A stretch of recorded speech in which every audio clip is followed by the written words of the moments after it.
Chapter 730. Qin Fian's breath collapsed at this moment, but just as he was about to vomit, he suddenly wanted to take revenge. He wanted to pull open the bridesmaid's dress and vomit, only to find that all the bridesmaids today were wearing strapless dresses. What was a strapless dress? It meant that the chest area was tightly covered, or the dress would fall off. Moreover, today's bridesmaids' dresses were custom-made. They were tailor-made, not elastic. They were tight-fitting and had a zipper at the back. So Qin Fian did something that he had never done before in his life. That was when he imitated Xia Qian and pulled open her collar, only to find that it was too tight. He wanted to throw up, so when he got angry, he dug his hands into Xia Qian's chest and pulled hard on her collar. Rip! Rip! The sound of fabric tearing rang out in the quiet corridor. Qin Fian wanted to vomit on Xia Qian's body as he wished when he saw a pair of snow-white breasts in front of him. They weren't big, but they were firm. After he pulled down the bridesmaid's dress, he leisurely slid it down the woman's body. He actually reached his hand so deep that he even tore off her nipples. Qin Fian was stunned. He wanted to vomit, but he couldn't. He saw that Xia Qian was swaying and couldn't stand properly, so he hurriedly turned his face away. However, when he heard the door lock click, he immediately opened Xia Qian's door and leaned it against the magnet. Resisting the urge to vomit, he retreated out of the room and kicked Xia Qian's but as fast as he could, trying to kick her back into the room. Xia Qian's dress was already torn. At this time, it slid down to her waist. The dress that originally reached her calves was now dragging on the floor. Qin Fian kicked her forward. She fell forward as if she was weightless. Her feet stepped on the fabric. She wasn't used to wearing high heels, so she was pulled and scratched. Finally, she was successfully tripped into the room. With a dull thud, Xia Qian's nose hit the carpet and she landed face first on the floor. Qin Fian grabbed Xia Qian's arm and dragged her in like he was dragging a dead pig. Then he slammed the door shut. The woman was thrown on the floor. Qin Fian went into the bathroom, threw away his clothes, and took a shower. Outside, she could still hear Qin Fian's voice on the phone. Hurry up. Send it over. Yes, tell him my measurements. Xia Qian woke up, but the first thing that came to her mind was her face. She was half naked. Half naked. She touched her face. God. My nose isn't high? My nose too's even flatter now?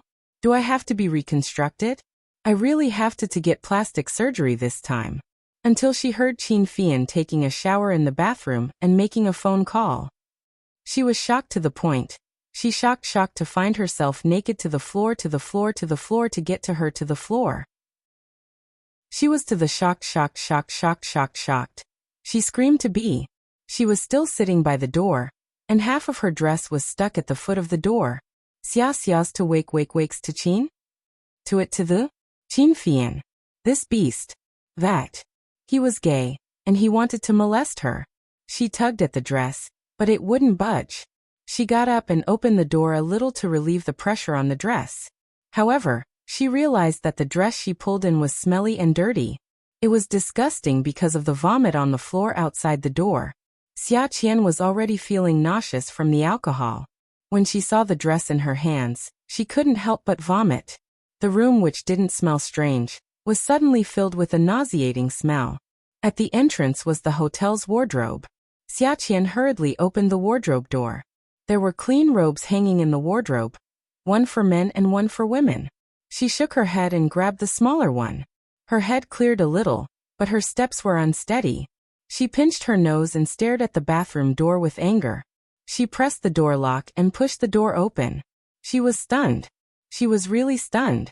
Xia Qian asked herself, Xia Qian, have you seen a handsome man come out of the shower? She shook her head and answered herself. No. Xia Qian, have you seen a naked handsome man come out of the shower? She shook her head. No. Xia Qian, have you seen a naked handsome man come out of the shower with well-proportioned muscles and 8-pack abs? She shook her head. No. Xia Qian, have you seen a naked handsome man come out of the shower with 8-pack abs and skin so fair that it turned pink in the hot water? She shook her head hard. I really haven't, God. Xia Qian, have you ever seen a handsome man who is not only naked, but also wearing nothing under his abs? He's like a black forest. And he even has that magical thing that's thrown right in front of you after he comes out of the shower? She shook her head hard and said bitterly, "Kill me, I really haven't. So take a look. So be it if you get a needle eye. It's okay." She nodded. "Okay, I'll take a look then." Xia Qian swallowed her saliva, almost choking on it. Qin Fian didn't know that Xia Qian had done so many things in such a short time. He only saw her shaking her head and blinking her eyes as if she couldn't see clearly. Then she shook her head again. He turned off the water, grabbed a bath towel, and wrapped himself up. "Did you take ecstasy? Or did your brain have a cramp?" "Ah, you're not showering anymore?" Xia Qian had already forgotten that her original intention was to get even with Qin Fian. She felt a little regretful. She had never seen a naked man in her life, and the first time she saw him, he gave her such a big meal. He was a perfect combination of fat and thin, and looked delicious. She wondered if he would taste the same when she ate him. Forget about eating, it was a pity that he was gay. She really envied him. However, this man had such a slender and muscular body. His abdominal muscles, arms, and chest were obviously well trained. Why would a little bottom like him need to train such seductive muscles for no reason? But if he was really a top, wouldn't it be a waste to look so small? After seeing Qin Fian's naked body, Xia Qian made a decision to not go against him anymore. Okay. Qin Fian didn't want to say too much to Xia Qian. He was very calm, but his expression betrayed him. He looked like a thin-skinned person who was blushing in embarrassment. "Hey, don't be shy. It's not the first time I've seen you. Last time at the swimming pool, didn't I take off your pants? There's nothing strange about it. You can be more generous." Xia Qian swore to the heavens that she said those words to comfort the thin-skinned handsome man. She didn't have any bad intentions. Although she really wanted him to continue looking. Qin Fian had already walked in front of Xia Qian. His face was a little red, and now it was a little dark. If there was any change, it would be that he raised his almond-shaped eyes and smiled. He held the glasses that he used to pretend to be refined, raised his leg, and kicked Xia Qian in the stomach. Xia Qian was kicked out of the door. She staggered back and hit the wall opposite the bathroom door. "Ouch! Qin Fian." After crying out in pain, she gritted her teeth and said, "God, I think I've been kicked twice today." She watched as Qin Fian retreated into the bathroom, and came out after a while. Qin Fian smelled the vomit in the corridor. He gritted his teeth and glanced at Xia Qian. His voice wasn't loud, but it was very harsh. "Yes, I kicked both times. The first time I kicked your butt, and the second time I kicked your stomach. How unlucky. I was wearing shoes for the first kick, and I kicked you barefoot for the second. God. Was my head caught in the door just now? I have to find a physiotherapy shop today, and peel off the layer of skin on my feet." Qin Fian said as he walked into the room. As he walked, he couldn't believe it and shook his head in annoyance. Xia Qian was really shocked. She remembered that someone had kicked her but just now. At that time, she wasn't very clear-headed, but now she was very clear. She wanted to take revenge, but when she saw Qin Fian's attractive back, she swallowed her saliva shamelessly. She wanted to scold him, but she softened her tone. That's why it's said that women are dangerous and sensual. With such a big piece of meat dangling in front of you, you have to have the ability to be calm even if you want to. You're a man. At the very least, you should have the demeanor of a gentleman, right? Qin Fian took his phone and threw it on the bed. He didn't seem to mind that Xia Qian was drooling over his meat, but he was extremely irritated. He sent a text message and urged her to change her clothes. The corner of his mouth lifted, and he sneered. "Gentleman? Is this the first time you found out that I'm gay? Have you seen me being a gentleman to women? Do you think you're a handsome man? Apart from your flat chest, which part of this cement board is comparable to a handsome man?"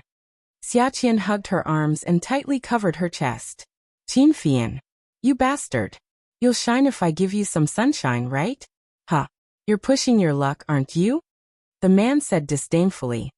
"If you have the ability, why don't you show off your chest for everyone to evaluate? Is it like a cement board? Men who train their muscles are more developed than yours, right?" Xia Qian felt that she was going crazy. It was true. Although she was still a virgin, she was still a fujoshi. It was impossible for her to be ignorant of everything. What was the difference between attacking a woman's chest and attacking a man's JJ size? It was fine if she was constantly attacked by Yi Er, but now that she was being attacked by a man, the feeling was too different. Xia Qian felt that it was very ungentlemanly to use force against a half-naked handsome man. As a tomboy, she should give in to such a handsome man. Hence, she calmed herself down before walking to Qin Fian's bedside. Qin Fian, how do you know that my chest is not as developed as a muscular man's? Qin Fian had already sent the text message. At this moment he was shaking the phone in his hand. His two long legs were crossed, shaking his feet. He pursed his lips. I was the one who opened your clothes just now. Didn't you notice that you're naked? God. Luckily, I'm gay and didn't do anything to you. It wasn't a big blow to you. If a man who likes women saw you lying there naked, I'm afraid he would be very gentlemanly and send you home. Xia Qian was wearing a loose robe. She was so angry that she couldn't say a word. Besides her breathing, she couldn't hear anything. In a fit of anger, she pulled open her collar and lowered her head to take a look. Indeed, it was too small. Qin Fian looked at Xia Qian's unrestrained actions. His almond-shaped eyes widened, and he choked and hiccuped. Xia Qian looked at Qin Fian more and more fiercely. Not only did this man kick her but he also kicked her stomach. Awesome novel. Songshu 566. Chapter 731. If he hadn't used his beauty to delay her revenge, she would have beaten him up by now. She had wanted to let him off, but he didn't know what was good for him and insisted on going against her. Not only that, he had actually attacked her in an exaggerated manner. Although it wasn't as big as Yi Er's, it was definitely better than a man with chest muscles. This kind of attack was clearly a bloody sale, a dumping of goods regardless of the cost. Xia Qian rolled up her sleeves and knelt on the bed. Qin Fian, I'm your sister. If I let you off today, my surname won't be Xia anymore. Just you wait, I'm going to explode your orange blossoms today. You shameless homosexual. You're a weakling who deserves to be exploded. Before Xia Qian could put her words into action, the doorbell rang. Qin Fian calmly gestured at Xia Qian with his chin. You dirted my clothes with your vomit just now. Now that the person who delivered the clothes is here, go get them for me. Oh. The corners of Xia Qian's mouth twitched. Did this guy mean that he would punish her first?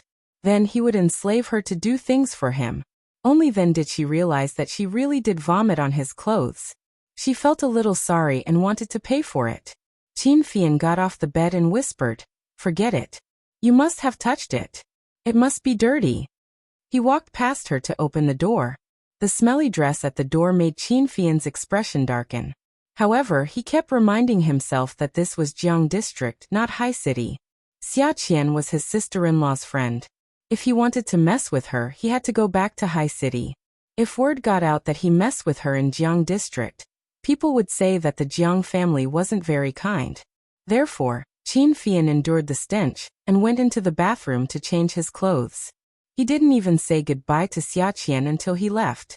Just as Qin Fian went into the bathroom to change his clothes silently, a certain idiot had already fallen asleep on the bed. She didn't even cover herself with the blanket. The next morning, when Xia Qian woke up, she suddenly remembered everything that had happened last night. She stood on the bed and jumped up and down shouting, Qin Fian, a feud has been formed. Wait and see. Exploding your orange blossoms is my only wish in this life.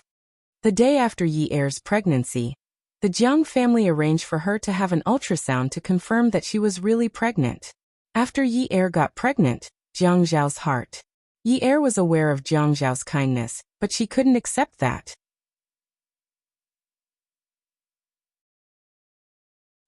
I'm not the one who's pregnant. I'm the one who made my wife pregnant. What do you think? Xiang Wan, who was looking for books for Yi Er, couldn't bear to hear that Jiang Zhao had the upper hand over Jiang Rui. Hence, she said with a smile, It's a woman's ability to have twins. If you don't provide 2 eggs, will your twins fall from the sky? So don't make it sound as if you're so great, because Yi Er is pregnant with twins. It's all because Yi Er is great. Jiang Zhao choked at first, but then he laughed. Yes, it's because my wife is capable. Look, I've married such a capable wife. This is such a great thing.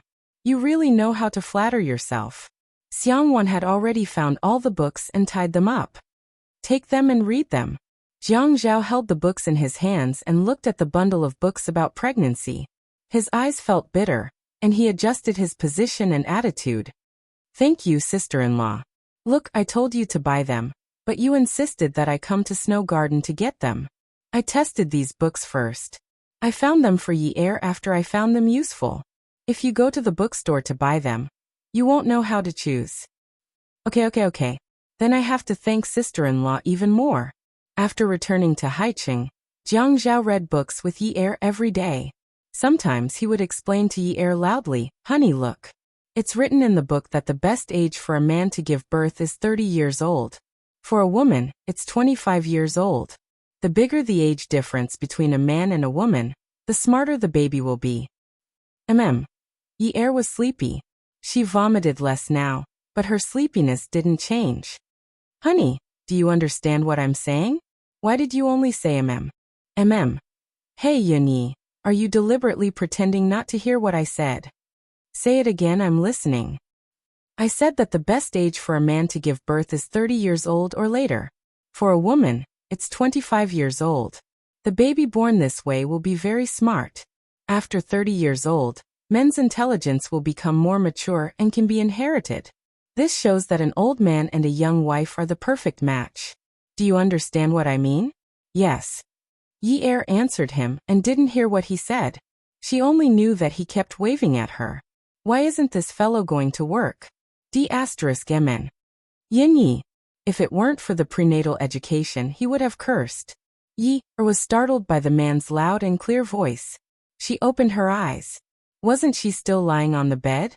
Did he have to work so hard to hug her with one hand and read a book with the other? Hubby. Jiang Zhao glared at Yi Er. When he heard the soft hubby, he lost his temper. Thus he told her what he thought. The book says that an old man and a young wife are the perfect match. Just like us, although we're 10 years apart, the baby will be very smart. This had always been a barrier in Jiang Zhao's heart. He always felt that this wife couldn't support the family. She was too young and unstable. It was very likely that there would be problems. Now that they had a child, she didn't seem unhappy because of the pregnancy. Yi Er frowned and said blankly, "Why is it an old man and a young wife? I think I'm a young wife, but I don't think you're old. Everyone says that I look old. But why do you look so young? So handsome?" Jiang Zhao was delighted. He threw the book in his hand and hugged Yi Er even tighter. "Honey, really? Really? You're really not old. You're really not old." Jiang Zhao sweetly and cheekily placed his face on Yi Er's shoulder and smiled. Yi Er was confused. "Why are you so happy when I say you're not old? Didn't they say that an old man and a young wife is better?" Jiang Zhao's face stiffened. He coughed awkwardly and sat up. "I'll go downstairs to cook wontons for you. Sleep for a while more. I'll wake you up later to eat." Xia Qian was still doing her internship. In order to perform well, she went to work early in the morning. She cleaned her colleagues' desks and didn't let go of her superiors' desks. She had read a workplace guide before. The general idea was that it was important to be diligent in a unit. If you showed off too much, you would be easily ostracized. However, Xia Qian neglected that she didn't have anything to show off. It was a terrible thing to work hard in a unit like this, especially for a girl like Xia Qian who came to the office early in the morning to do odd jobs. They were all new colleagues, so they couldn't stand her servile nature. Xia Qian actually didn't know how to socialize. In order to show that she had helped her colleagues, she would often loudly count her contributions in the morning when there were many people or superiors around. "Xiao Wang, I helped you water your cactus. Xiao Li, your keyboard was too dirty. I helped you pat it and clean it again. Xiao Zhang, I categorized the documents on your desk. Xiao Zhao, I threw away the trash bag under your desk. There were a lot of snacks in it that would attract rats. Director Qian, I cleaned the floor in your office. Aya Xiao Xia, thank you. F***CK, my cactus is a cactus. Do you think it's a rose? If you water it every day, do you want it to bloat to death? How can I help you, Qian Qian? F***CK, How is my keyboard dirty? Busybody. Xiaoxia, I've really troubled you. Crazy woman. Where did the documents offend her? Categorize? Now I can't even figure out how to categorize things. Haha, Qian Qian. Thank you so much. Crazy woman. How dare she say that her trash bag attracted rats in front of her superiors? Is this woman a prostitute? Director Qian looked at Xia Qian with satisfaction. Xiaoxia, not bad. It's rare to see a young lady like you nowadays. You're also willing to help others. Now the office is clean every day. Not bad. In my opinion, the cleaning auntie isn't as good as Xiaoxia. There aren't many girls like Xiaoxia. You have a bright future ahead of you. 4 pairs of eyes and 8 shiny knives stabbed at Xia Qian's back. Director Qian continued. It seems that the cleaning auntie can be fired. Our TV station also needs to think of ways to increase revenue and reduce expenditure. Xiaoxia can do these things in the future. Xia Qian was waiting for the compliments happily, but who knew that Director Qian would say something like that? The smile on her face froze. She was so depressed that she wanted to die. The 4 people behind her laughed. None of them were happy. Aya, Qian Qian, we'll have to trouble you in the future. Yes. Qian Qian is really our TV station's little bee. Which young lady is like Xiaoxia these days? She's like a reincarnation of Lei Feng. Could it be that Comrade Lei Feng's soul has transmigrated into Xiaoxia's body? Xia Qian felt that her career had suffered a setback. She had been an intern for so long, and she was still an intern. Those who had good results had all been promoted. She clearly had a chance. It was just that after the incident at the swimming pool, her career had been progressing with setbacks. There were no setbacks, only more setbacks. Qian Qian wasn't an idiot. At the end of the day, the main culprit was Qin Fian. Qin Fian. Xia Qianyan slumped in her seat. As soon as she heard Qin Fian's name, she saw a beautiful man's face in front of her. His skin was fair and rosy under the hot water. His muscles, his abs, his long legs, and the lump between his abs and his long legs. What? Xia Qian took a deep breath. She felt something warm flowing out of her nostrils. There was a fishy smell. That liquid flowed through her nose and flowed to her lips. Xiaoxia. What's wrong? You're having a nosebleed. You're having a nosebleed. Xia Qian's eyes widened. She pulled out 2 pieces of tissue and pressed them against her nose. Then, the thoughts that popped up in her head were always different from those of ordinary people. Beauty novel Songshu 566. Chapter 732. God. I have a nosebleed? Do I have leukemia? I'm so young. How did I get such a disease? God, I just graduated from university. I haven't been promoted. I don't have a boyfriend. I'm still a virgin. How did I get such a terminal disease? She suddenly had a tragic thought.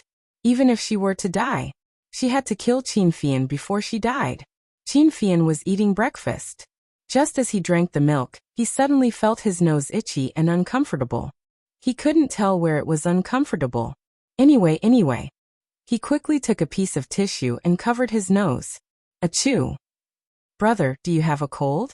Fei Yu also took a piece of tissue from the tissue box on the table. She stood up and walked to Qin Fian's side and helped him wipe his nose. Brother, wear more clothes?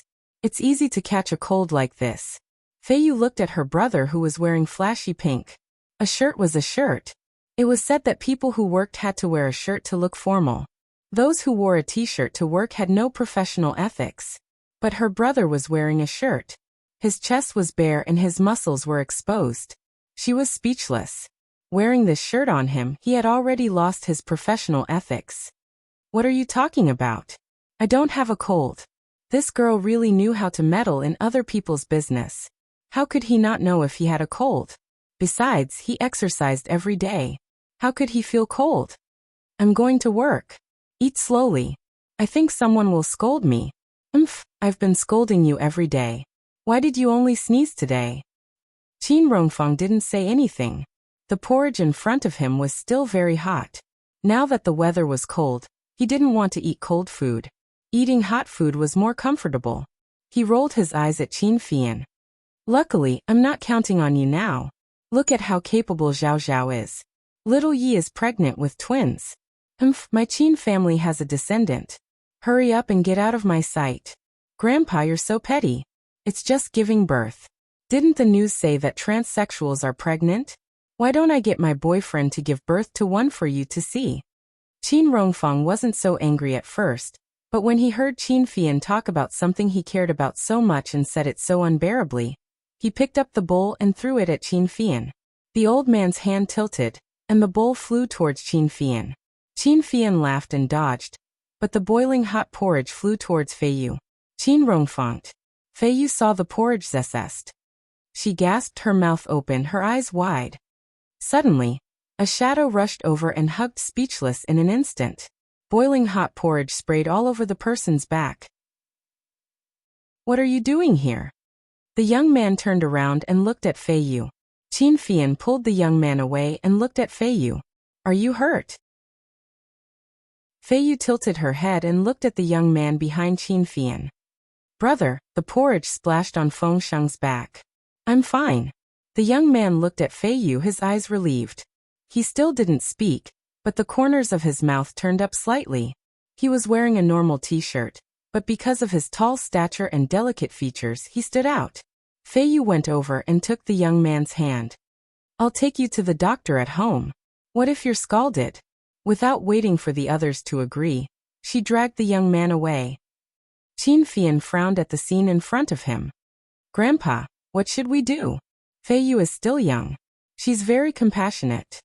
When Qin Rongfang said this, his tone was obviously not good. He doted on Fei Yu a lot. At that time, it was Fei Yu who insisted on bringing this young man back to High City. She cried and made a fuss, saying that it was wrong to leave him in the lurch. If they left, this young man would definitely be stranded on the streets.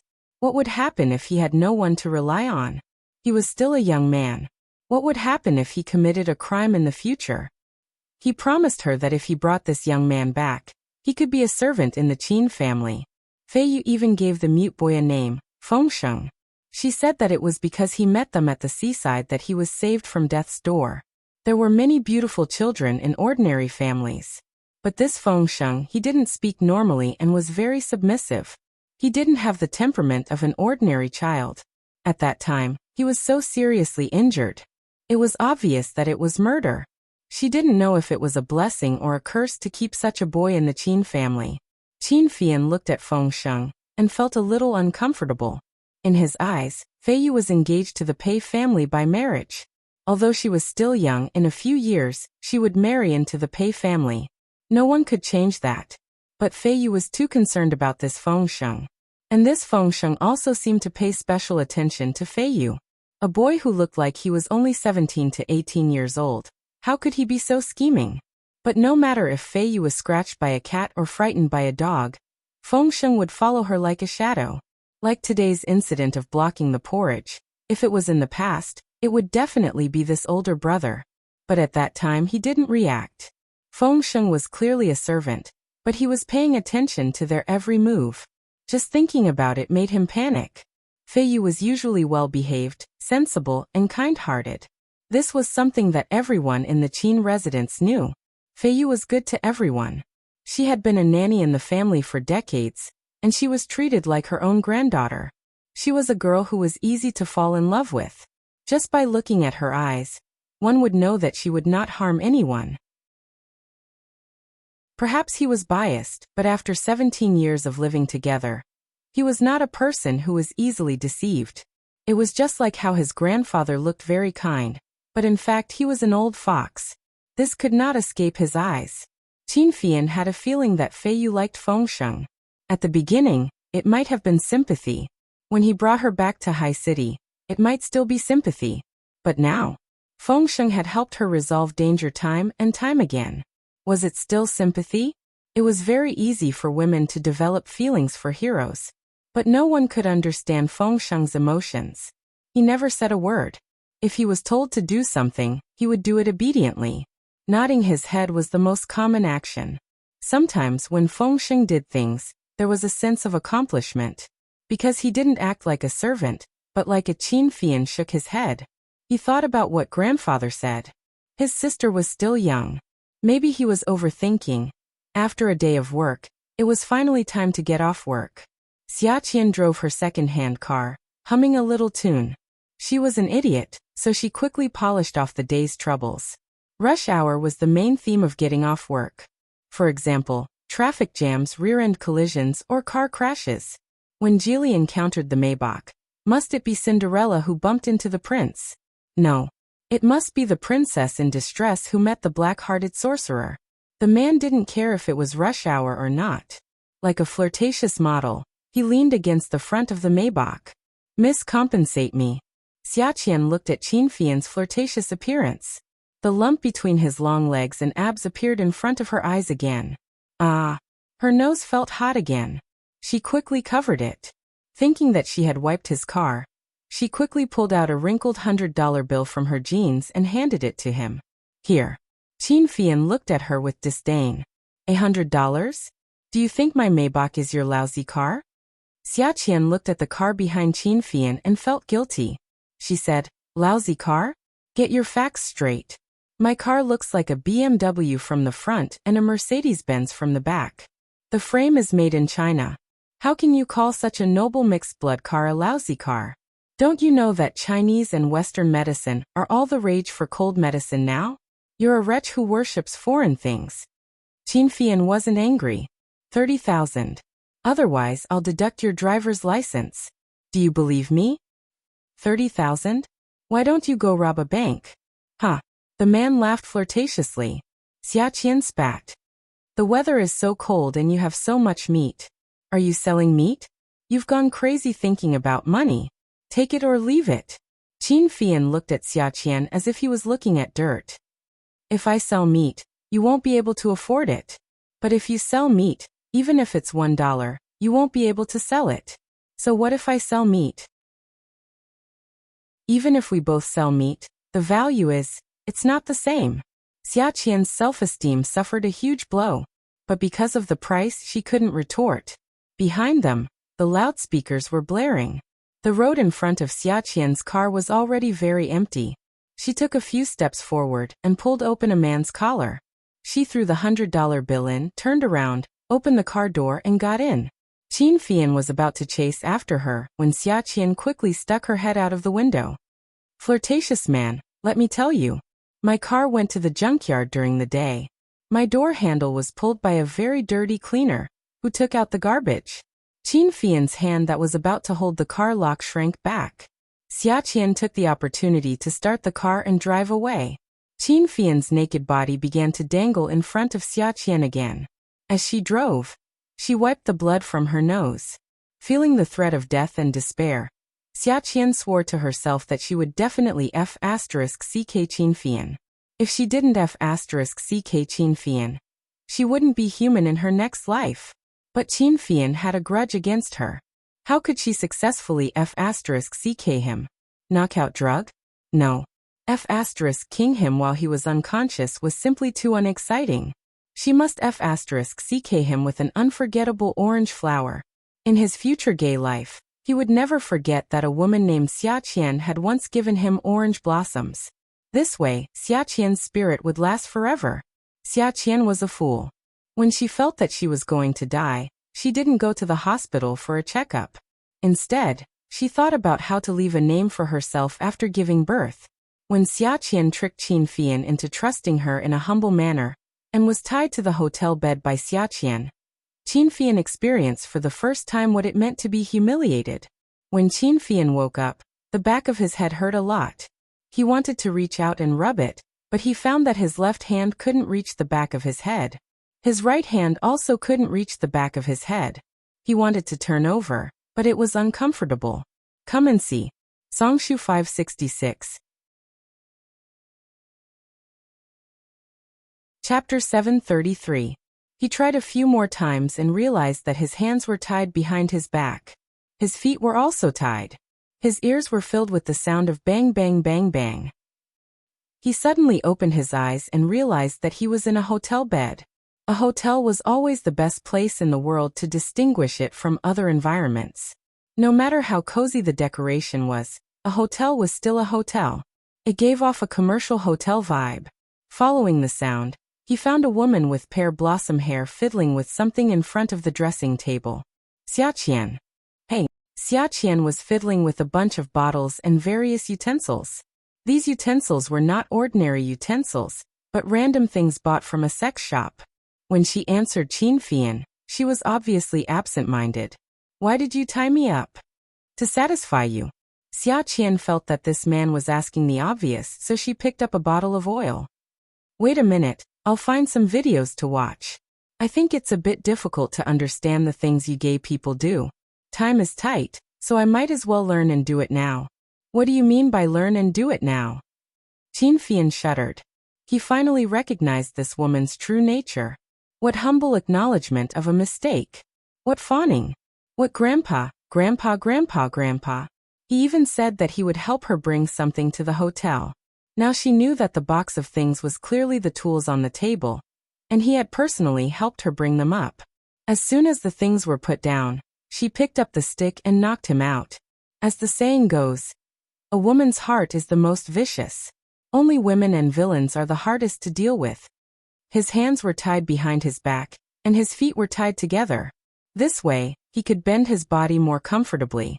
He tried to untie the rope with his hands behind his back, but no matter how hard he tried, he couldn't find the knot. At this moment, Xiaqian said with some annoyance, "Popping orange flowers is too complicated. Look, I bought a lot of things, but they're too thick. I think it's difficult to put them in your orange flowers. Xiaqian, I'm warning you. Don't mess around." Qin Fian was born a beauty. At this moment, his face was dark and his eyes were sharp. Even though he was tied up, he still revealed a ferocious look as if he wanted to eat someone alive. Xiaqian shrugged her shoulders and spat. Then she deliberately patted her chest and shrank her neck. Young Master Fei Yan, I'm so scared. Xiaqian, I won't let you live in peace in Sea City. I will personally kill you. Seeking no place to live in peace. Just give him a tomb.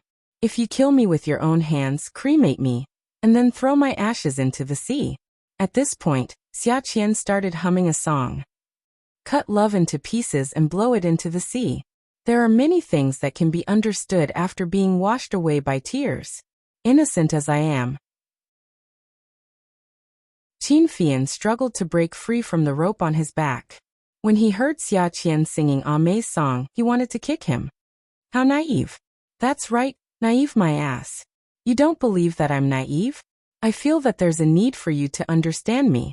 Xiaqian felt that it was a pity that no one could understand her in her lifetime. Her sister loved her, but it was only love. No one understood her. There were many thoughts in her heart that were not understood. She felt that she was very smart, but others thought that she was very stupid and strange. She clearly felt that things were very right, but in the eyes of others, it was very funny and very funny. Why was this? Xiaqian threw the things in her hands away and climbed onto the bed. She slept beside Qin Fian. Qin Fian reflexively leaned back and wriggled a few times with difficulty, distancing himself from Xiaqian. However, Xiaqian domineeringly put her arm through Qin Fian's neck and pulled him into her embrace. She lay on the bed, crossed her legs, and patted Qin Fian's face with her other hand. She said very manly, "Be good." Qin Fian almost vomited blood. Don't King touch me. His face was really green. His eyes were red. He reckoned that his liver was trembling. Xiaqian did not care about this. She felt that she was going to die. What was a dying person afraid of? At worst, you'll let me die a few hours earlier. Leukemia, God. It was scary just thinking about it. In TV shows and novels, when the protagonists got such a disease, they would hide it from everyone and bear the pain alone. Xiaqian felt that at this time, her sentiments had been raised to another level. This noble quality of thinking for others was not something that everyone had. Especially at her age, when she was young and beautiful. Who would be like her? She kept the sadness to herself and left the laughter to others. Xiaqian was almost moved by herself. So she used a little more strength in her arms. She still had the ability to deal with a man with 4 limbs tied up. Qin Fian was firmly fixed in Xiaqian's arms. No matter how much he wanted to resist, Xiaqian would not let go. Qin Fian, I want to talk to you about life. Talk my ass. I'm not interested. Let me tell you, if you don't untie me, you're dead meat. Xia Qian did not hear the threat and said to herself, Hey, let me tell you, my sister is my uncle's daughter. She's really good to me and always gave in to me. When I was in junior high, I was much uglier than I am now. My body was full of scars and my classmates laughed at me. She stole second aunt's gold bracelets, gold necklaces and gold rings and sold them. With the money from selling the jewelry, she found some hooligans in our town and beat up all the classmates who laughed at me and bullied me in school. She even said that if anyone dared to bully me in school, she would beat them to death. Xia Qian sniffled. But that day she helped me vent my anger, but second aunt beat her up too. My aunt couldn't bear to do it, but she had no choice. Second aunt said that she would send her to the police station. Later, eldest aunt gave all the gold that she had brought with her as dowry to second aunt. Only then was the matter settled. Qin Fian was not in the mood to listen to this. Xia Qian, a scourge like you specializes in harming people. Qiu Xiaoya was blind to help you. Qin Fian felt uncomfortable being strangled by Xia Qian. He wanted to break free, but as the saying goes, 2 fists are no match for 4 hands. Now he could not even stretch out a finger, let alone 2 fists. He opened his mouth and bit down. Who cares what he bit? Xia Qian was shocked by the pain. All the hurt that a literary young woman should have felt disappeared. She reached out and pinched the beautiful man's chin, and moved away from herself. She really wanted to draw a turtle on his face or deform it, so that when she looked at a man's face, she would not feel that it was a mistake to be born a woman. The pain in her chest was still there. Fortunately, she was wearing a thick bra with a thick sponge cushion. Was this the help of a flat-chested woman? If a big-chested woman was wearing less thin bra, she would have lost half her breasts after being bitten by this beast. Faced with another enemy, Xia Qian said sternly, Qin Fian, you son of a b***th. Last time, you took off my clothes and tried to molest me. At that time, I saw your naked body, so we called it even. But now, you're trying to molest me again. How dare you lick my breasts? Qin Fian's mouth was wide open. He couldn't even muster the strength he wanted to muster. Did he hear wrongly? He wanted to molest her? Bah. Also, the woman had said lick, not bite. But he clearly used the word bite. Why are you opening your mouth so wide? Do you want me to kiss you? Why would I kiss you? You're a homosexual. You've kissed a man before and you want me to kiss you? In your dreams. Xia Qian roared righteously. She looked at the beautiful man's face in her hand. Wow, this mouth is really good. What a seductive little bottom. The heavens are really messing around. It's a pity for such a man to be a bottom. It's a waste of a heavenly gift. How can he be a bottom with such muscles? Her hand was pinched on Qin Fian's face. It was as if her hand was stuck between his teeth, so it was impossible for him to close his mouth even if he wanted to. Qin Fian looked at Xia Qian's perverted eyes and shuddered again. His almond-shaped eyes widened and he looked back. He wanted to kick someone. He wanted to kick someone. He wanted to kill someone. What was this woman doing? She wanted to kiss him. If she dared to kiss him, he would kill her today. The face of the woman in front of him was getting bigger and bigger, getting closer to him. Xia Qian was sucking on Qin Fian's lips. Her tongue reached into his mouth for a moment, and then escaped. Qin Fian closed his mouth, and was about to bite Xia Qian's lips. Xia Qian knew that she was in danger. She kissed him a few times and quickly ran away. She didn't forget to laugh at him. Look at you. It's not your first time kissing. Why are you so shy? Qin Fian thought about the stinky tofu from last time. He closed his eyes and took a few deep breaths. When he opened his eyes again, he narrowed them. There was an ominous glint in his eyes. He gritted his teeth and said, Xia Qian, remember this. You provoked a man called Qin Fian today. Xia Qian wasn't afraid. She was going to die. What was there to be afraid of? She kissed Qin Fian's face and deliberately swept more saliva on his lips. She even kissed him on the cheek. Then she smeared it all on Qin Fian's face. She chuckled. I'll remember it. I'll remember it until I die. Don't worry, I won't forget you. Dear, do you feel honored? Qin Fian could still feel the woman's saliva on his face. This crazy woman. He aimed at the woman's head and used his strength to knock his head against hers. Ah, ah. Xia Qian let go of Qin Fian and touched her forehead, which was seeing stars. Qin Fian. You. Xia Qian jumped off the bed angrily and picked up a pair of scissors from the table. It was the pair of scissors that Xiaoyi used to cut clothes. She crouched in front of Qin Fian and waved it. Qin Fian. Do you see? Scissors. Our game has begun. Asterisk asterisk asterisk scissors? Scissors. What was this crazy woman trying to do? Qin Fian had a very bad feeling. If she put scissors on a man's body and said that she wanted to use it, the things she cut would be hair-raising. Xia Qian held the scissors and approached Qin Fian. Don't move. I'll cut your flesh later. If you move on your own, I won't care if you bleed. Awesome novel Songshu 566. Chapter 734. Qin Fian really didn't dare to move. Don't move, Qin Fian. Let me tell you, you're the most shameless. You actually grabbed my dress and tore it. That's too much. Think about it. My dress is so expensive. It's custom-made. Although my sister also has custom-made dresses are very expensive. Don't you know?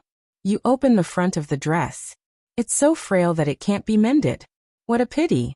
I was planning to wear it to show off at class gatherings in the future. Look at you. It's fine if you don't compensate me, but you keep bullying me. Xia Qian picked up the corner of Qin Fian's trousers, aimed the scissors at the mouth and cut down. She cut a small hole, then put the scissors down.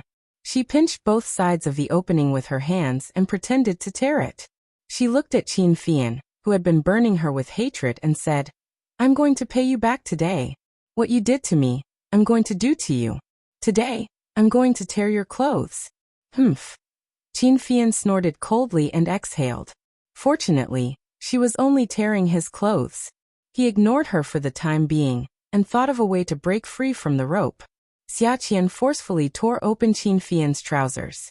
She stopped after tearing a section. It was not coherent. She tore until she reached his groin. Then, she threw away the fabric, revealing his long legs.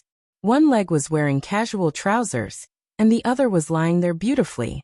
Looking at the torn fabric, his white skin, and the way he was tied up, it really looked like he had been cruelly defiled.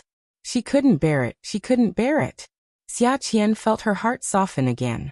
Looking at the man's legs, she swallowed her saliva and started to cut the other trousers. Both legs were exposed.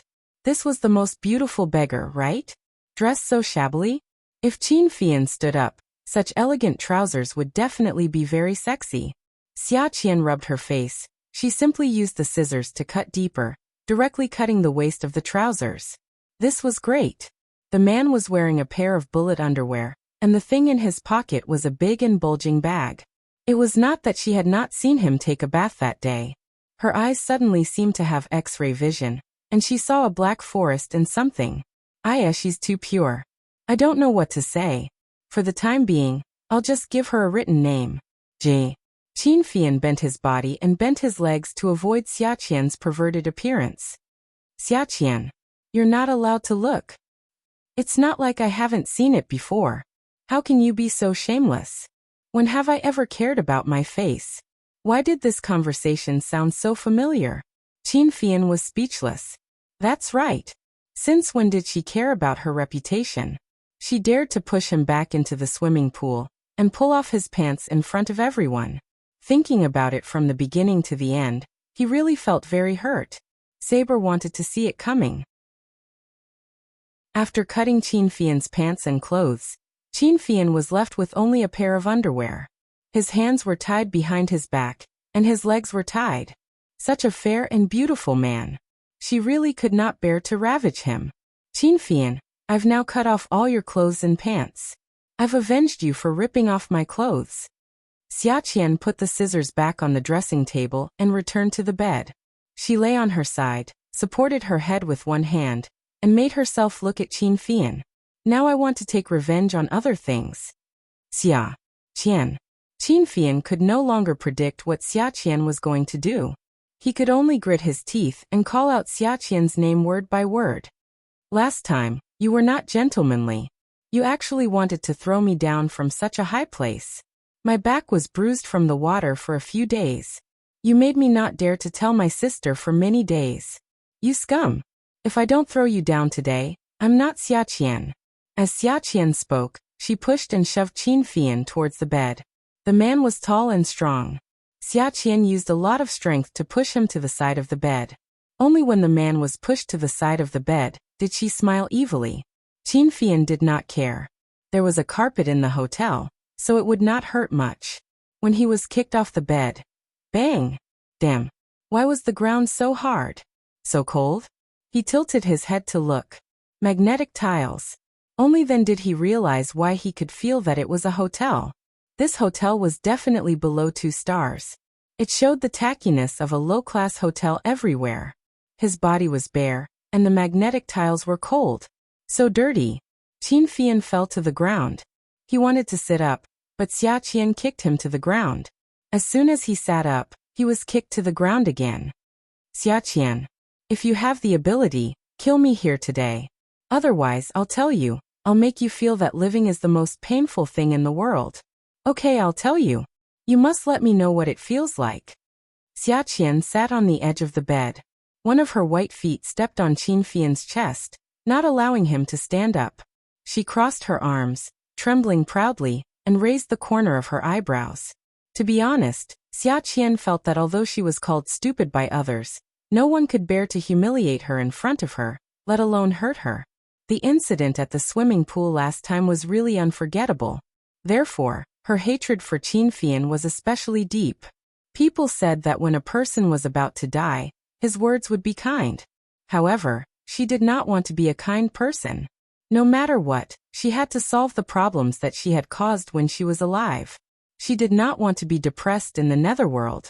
In her next life, she swore that she would not be called stupid by others. Don't think that she did not know that those people secretly laughed at her for being stupid. Didn't they think that she was stupid? If she was stupid, how would she know that her sister was good to her? If she was stupid, why would she go to Yi Er and ask Jiang Zhao to introduce her to a job instead of her sister? If she was stupid, why would she work part-time as a waitress in a place like Haiwa Restaurant?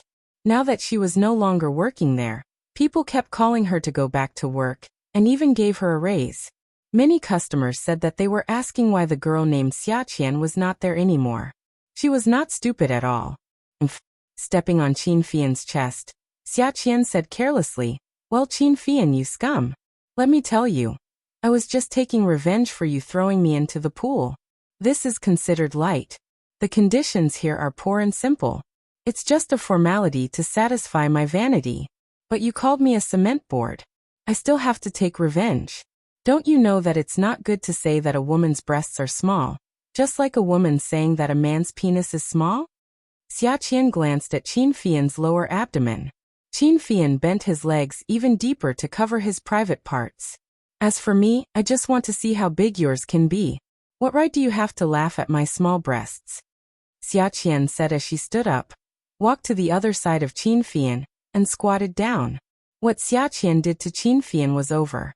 Qin Fian hated women touching his body. This was a fact that everyone knew. But Xia Qian touched him again and again. The first time, she took stinky tofu and forced a kiss on him. She even pressed him to the ground and kissed him. Then she took off his pants.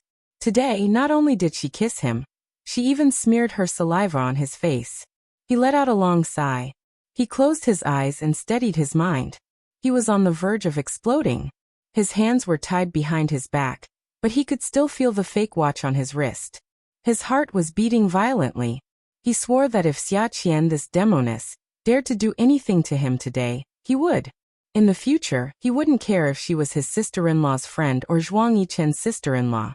No matter who she was. Even God couldn't stop him from taking revenge on her. Xia Qian slowly squatted down beside him and smiled coldly. "Qin Fian, if yours is really big, you can laugh at me however you want. But what if yours is small? In the future, I'll tell everyone that Qin Fian is gay because it's too small. Haha." Qin Fian's heaving chest was filled with anger. Xia Qian could feel it, but she was now a person who didn't fear power. She was not afraid. Her hand reached towards Qin Fian's lower abdomen. Qin Fian desperately bent his legs and bowed his body, determined not to let Xia Qian get close to him. Xia Qian was anxious and tried to pry his legs apart. Qin Fian was even more anxious. He imitated what he did on the bed just now and slammed his head hard against Xia Qian's head. Xia Qian's eyes were seeing stars again. Qin Fian was gasping for breath after slamming his head against Xia Qian. When he spoke, he was out of breath. Xia Qian, if you dare touch me today, you're dead meat. You're dead meat.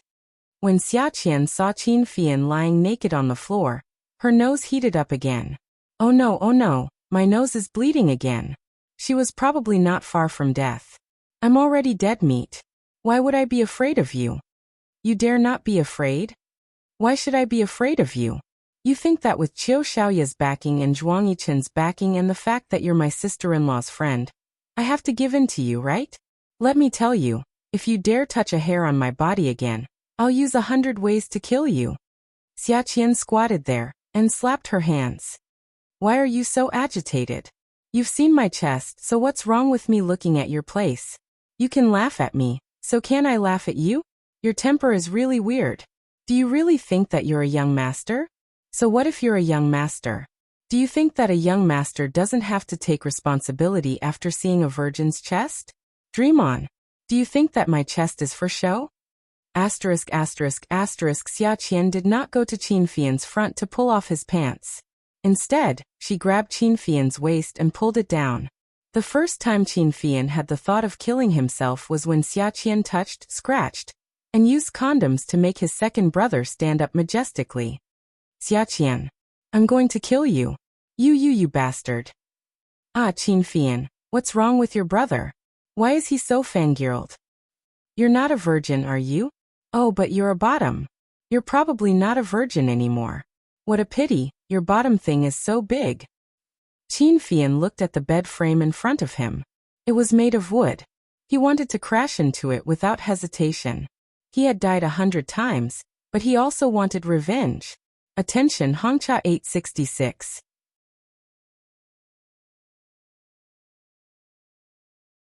Chapter 735. Xia Qian was a fujoshi who had read countless doujin novels and manga. She was very familiar with gay men. She was curious. Being reserved and shy had nothing to do with her. It was about how to make a little bottom feel good. Xia Qian took a bottle of massage oil from the table. Qin Fian kept resisting. In the end, Xia Qian found a belt and tied his knees. This way, it would be very difficult for him to move. Only then could Xia Qian continue her shameless behavior. Xia Qian took a cotton swab dipped in oil and applied it to Qin Fian's anus in disgust. Qin Fian had no strength to scream. Xia Qian, I swear I'm not human if I don't kill you. Xia Qian did not answer his question. I will serve you well. Xia Qian, just you wait.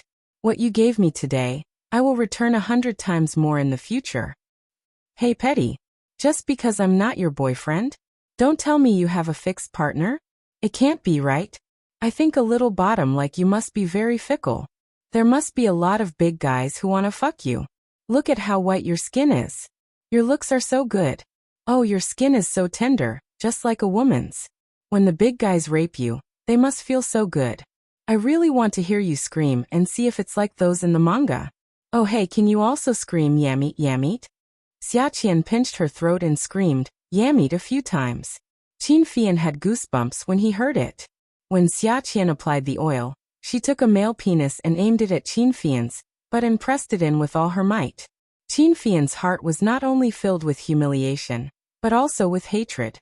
The thing that was put in the orange flower made him very uncomfortable.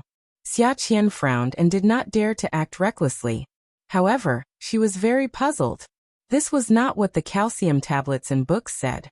This was not scientific. The rhythm should not be like this. After applying the oil and pushing in, the little bottom should be blushing and groaning. Oh, I can't push in. Why are you so tight? Do you usually give oral sex to Mr. De Gong? Qin Fian was in so much pain that he broke out in cold sweat. Xia Qian, how can there be a monster like you in the world?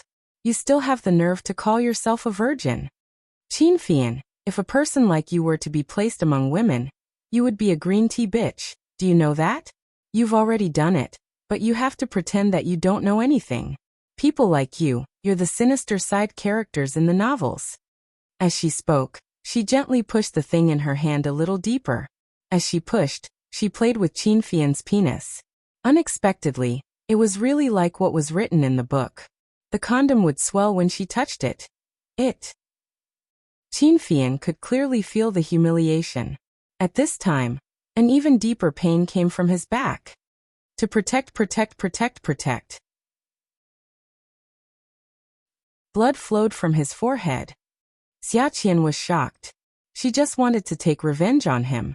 She quickly pulled out the stick that was still stuffed in the man's butt and pushed hard. Qin Fian, don't scare me. Qin Fian heard Xia Qian's voice. So this woman actually knew how to be afraid? Just as Xia Qian's hand reached for Qin Fian's nose, he held his breath. Xia Qian was at a loss. Did he die? She just wanted to take revenge on him. She did not expect him to die. Her hand trembled as she called for an ambulance. The ground was a mess.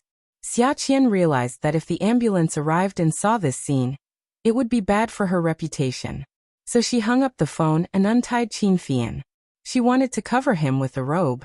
The ropes on his hands were untied, and the ropes on his feet were also untied. What Xia Qian did not know was that her good days had finally come to an end. Just as the last knot of the rope was untied by Qin Fian, he used his elbow to hit the woman's forehead. Qin Fian, you set me up. Qin Fian wasn't wearing anything. He couldn't care so much. He pressed Xia Qian on the ground and tied her up quickly. When Xia Qian came back to her senses, Qin Fian had already carried her to the bed. He stood up and walked into the bathroom naked. After a while, there was the sound of flushing in the bathroom, and the sound of splashing water could be heard. Only then did Xia Qian realize that her hands were tied behind her back, just like Qin Fian. Her feet were tied in the same position. There was a little more. Qin Fian was much worse than her. His back was bent, and his hands and feet were tied together. There was no chance for her to turn over and sit up. She was scared really. Only then did she recall the scene of Qin Fian calmly walking into the bathroom naked. There was no anger on his face. Not at all. It was as if he was eating. His expression was calm, and his posture was relaxed. Her heart was beating very fast, as if there was a ghost behind her. After Qin Fian came out of the bathroom, he had a scarf wrapped around his waist. His perfect figure was standing at the head of the bed. Xia Qian looked at Qin Fian. At this moment, Qin Fian had already put on his glasses. A gentle and beautiful man. Look at his smile. His smile was so warm and kind. He was simply a harmless little teddy bear. Qin Fian's smile was just as Xia Qian had imagined. It was not bad at all. It was very gentle.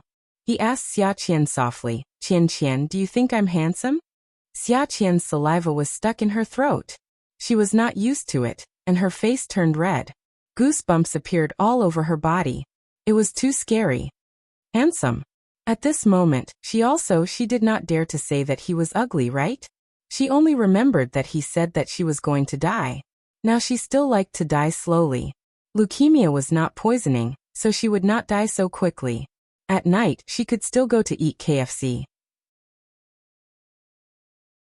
Tomorrow, she could go to an 88 yuan buffet. The day after tomorrow, she could go to a 180 yuan travel ticket. After working for so long, her sister usually gave her some money, but she did not spend her salary. She still had more than 3,000 yuan in savings that she had not spent. She had not spent all the money that her sister had given her to buy a car last time. She had not spent all the money. How could she die? Handsome really. Young Master Fian, you're too handsome. Qin Fian's hand rested on the place where the towel was stuck, as if he was going to pull it away. He said slowly, really? I think so too. Then do you think mine is big? Is mine bigger or yours bigger? After saying that, he smiled shyly. Xia Qian immediately said affirmatively. Of course yours is big. How can mine be compared to yours? Qin Fian had been smiling gently and innocently. His hair was still dripping water, and his eyes behind his glasses were as pure as water. He blinked. Qian, you're so bad. Your chest muscles are not as high as your breasts. Xia Qian's face turned green, and she choked. Fian. Young master, a woman's breasts are the same as a man's. If you want to compare, of course you should compare her breasts with yours. Qian, you really know how to talk. Qin Fian kept calling her Qian, and it made Xia Qian's hair stand on end. She did not see him being fierce, and there was no hypocrisy in his eyes. He was blinking innocently, and the corners of his mouth were not crooked. He was smiling sincerely, but look at his hand on his waist. It was obvious that he wanted to remove the towel. That action felt very uncoordinated. Xia Qian trembled. Young Master Fian, I'm not good with words. I don't know how to talk. No, Qian is so good with words. She knows everything. She knows popcorn, she knows oral sex. Oh, she's so knowledgeable. I don't know anything. I wanted to ask Qian for advice. Qian just said that my private part is very big. Let me show you again, okay? The moment Xia Qian heard the words popcorn oral sex, she was reminded of the harsh words Qin Fian had shouted when she was teaching him a lesson. She really wanted to kneel on the ground and bow to Qin Fian, but she could not. No, he couldn't do it. He could only howl. Sir, please spare me. I won't dare to do it again. I beg you, please let me go. Don't talk to me in such a tone. Qin Fian chuckled. Naughty, you're so naughty. His smile was so charming that it made one's bones melt. I still think Qian is more adorable when you're like that. What's wrong with you now? Don't be like this. There are too few girls with true personalities nowadays. Qian's personality is too rare. She's not pretentious or pretentious at all. She's not like those green TB asterisk cheese out there. Xia Qian could not bring herself to smile. Qin Fian was too vengeful. He remembered everything she said and was now returning the favor. Qian, I'll show you again. You like to see it anyway. What do you think? Qin Fian pretended to pull the towel away. Xia Qian shook her head. It sounded as if she had met a robber who wanted to kill someone who had seen his true face. Young Master Fian, I don't want to see it. I don't want to see it. You don't like it? So you don't want to see it? I don't. That means you don't. Then let's see it. The man said as he pulled his towel away. Xia Qian closed her eyes, not daring to look. Just as she closed her eyes, Qin Fian slowly tied the towel back. He slowly bent down and picked up the massage oil on the ground. Hey. She closed her eyes. I'm telling you to open your eyes and look at what I'm holding in my hand. What do you want? Xia Qian narrowed her eyes. I think your face is dry, so I'm going to apply some oil on you. I'll just use that cotton swab. You know it's shameful to waste it. No, change it. That cotton swab had stabbed him in the back. Then I'll apply some in your mouth. Sir, please forgive me. I'm really sorry. Qin Fian was not willing to listen to Xia Qian's apology. He only cared about his warm words and then put everything he said into action. Xia Qian looked at the fingers in front of her. They were slender and fair, just like a woman's hand. No matter how she looked at them, they were beautiful. His face was a beauty's face, and his glasses were frameless glasses. But what he did was something a beast would do. The cotton swab that had been applied on Qin Fian's buttocks was stained with oil and smeared on Xia Qian's face. Come and see. Hongcha 866. Chapter 736. In just a short period of time, the two of them had switched places. This time, Xia Qian was the one yelling and screaming about revenge. When the cotton swab was put into Xia Qian's mouth, Xia Qian almost vomited. How disgusting. Her stomach churned and her face turned red. Qin Fian bent over and dipped the cotton swab in oil to brush Xia Qian's teeth. He said calmly, if you vomit and stink the room, I'll find a spoon and feed you spoonful by spoonful. Do you believe me? When Xia Qian heard this, she swallowed the food that had just reached her throat. The man said, He snorted. Xia Qian nodded. I'm asking you if you believe me. I'll use my mouth. I believe you. Qin Fian's face suddenly darkened. His pupils behind the frames of his glasses shrank. He said fiercely, louder. Xia Qian trembled in fear and said loudly, I believe you. Qin Fian returned to his harmless expression and said gently, that's good. As long as you believe me. Come, I'll brush your tongue and clean it. Open your mouth and stick out your tongue. Xiaqian could only stick out her tongue. The wooden cotton swab handle was longer than the plastic one. Qin Fian only gently held the end. His actions looked very gentle. However, Xiaqian could clearly feel the force on her tongue. What was worse was that the cotton swab was going straight down her throat. She couldn't resist and immediately bit the cotton swab. However, the man turned the cotton swab. The sensitive part of her throat was brushed, and she had the urge to vomit just now. Ugh. The man immediately pulled the cotton swab out and pulled a pillow over the woman's mouth. He used force to block it. I said if you dare to vomit, I'll use a spoon to feed you clean. You don't believe me, do you? 10,000 alpacas galloped in Xiaqian's heart. This beast, he did it on purpose. F*CKU. However, her mouth was firmly sealed and she couldn't curse even if she wanted to. Qin Fian knelt on the bed with one leg. He held the cotton swab in one hand and used the pillow to cover Xiaqian's mouth with the other. Have you swallowed it? Xiaqian glared at Qin Fian. Was this guy trying to change his expression? But she really didn't dare to do anything to him now. After hesitating for a long time, her expression changed again and again. She looked terrible. He nodded slowly. When he loosened his grip, she would vomit on him. Swallowed? He said with a nasal voice. Qin Fian smiled. If you dare to trick me, I'll strip you naked and hang you at the exit of Haiqing's toll booth. I'll also hang a sign for you that says, Qiu Xiaoya's sister. Even if you kill yourself, I'll make sure you embarrass your sister. Qin Fian quickly deduced from Xiaqian's words that Xiaqian wasn't fearless. She cared a lot about Qiu Xiaoya. Sure enough, he saw the woman's eyes widen like copper bells, and then she swallowed hard. She heaved a sigh of relief and threw the pillow away. Alright, you're tired too. Let's play something else. Qin Fian, you're bullying a woman. What kind of person are you? Xiaqian, what kind of woman are you? Huh. The scissors in the man's hand were shining brightly. He fiddled with the scissors in his hand and stared at the scissors in a daze. Let's cut the jeans first, then the top, then the bra, and finally the underwear. How about it? Xiaqian finally realized how much she had gone overboard. But she was a woman. How could she be like this man who had a towel wrapped around his waist and was abusing her? You're shameless. I'm a woman. How could you do this? Qin Fian bent down with a smile. He pointed the scissors at Xiaqian's folded pants and started cutting. Forget it. It's not like this is the first time I've seen you. Last time at the hotel entrance, I saw it very clearly. It's not like we don't know each other well. Since I've already seen it, what's wrong with seeing it again? Also, didn't you just say that I'm a virgin? Do you think that a virgin's dick would be so casually shown to others? Do you think I saw it for nothing? It's so sad for a man like you to have such a big heart. You're right. It's sad for a man like me to have such a big heart. But aren't I gay? There's still a difference. Xiaqian was speechless.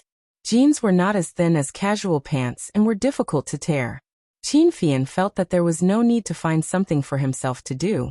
So he just cut all the way to the bottom of the woman's thigh, revealing the milky white cotton underwear inside.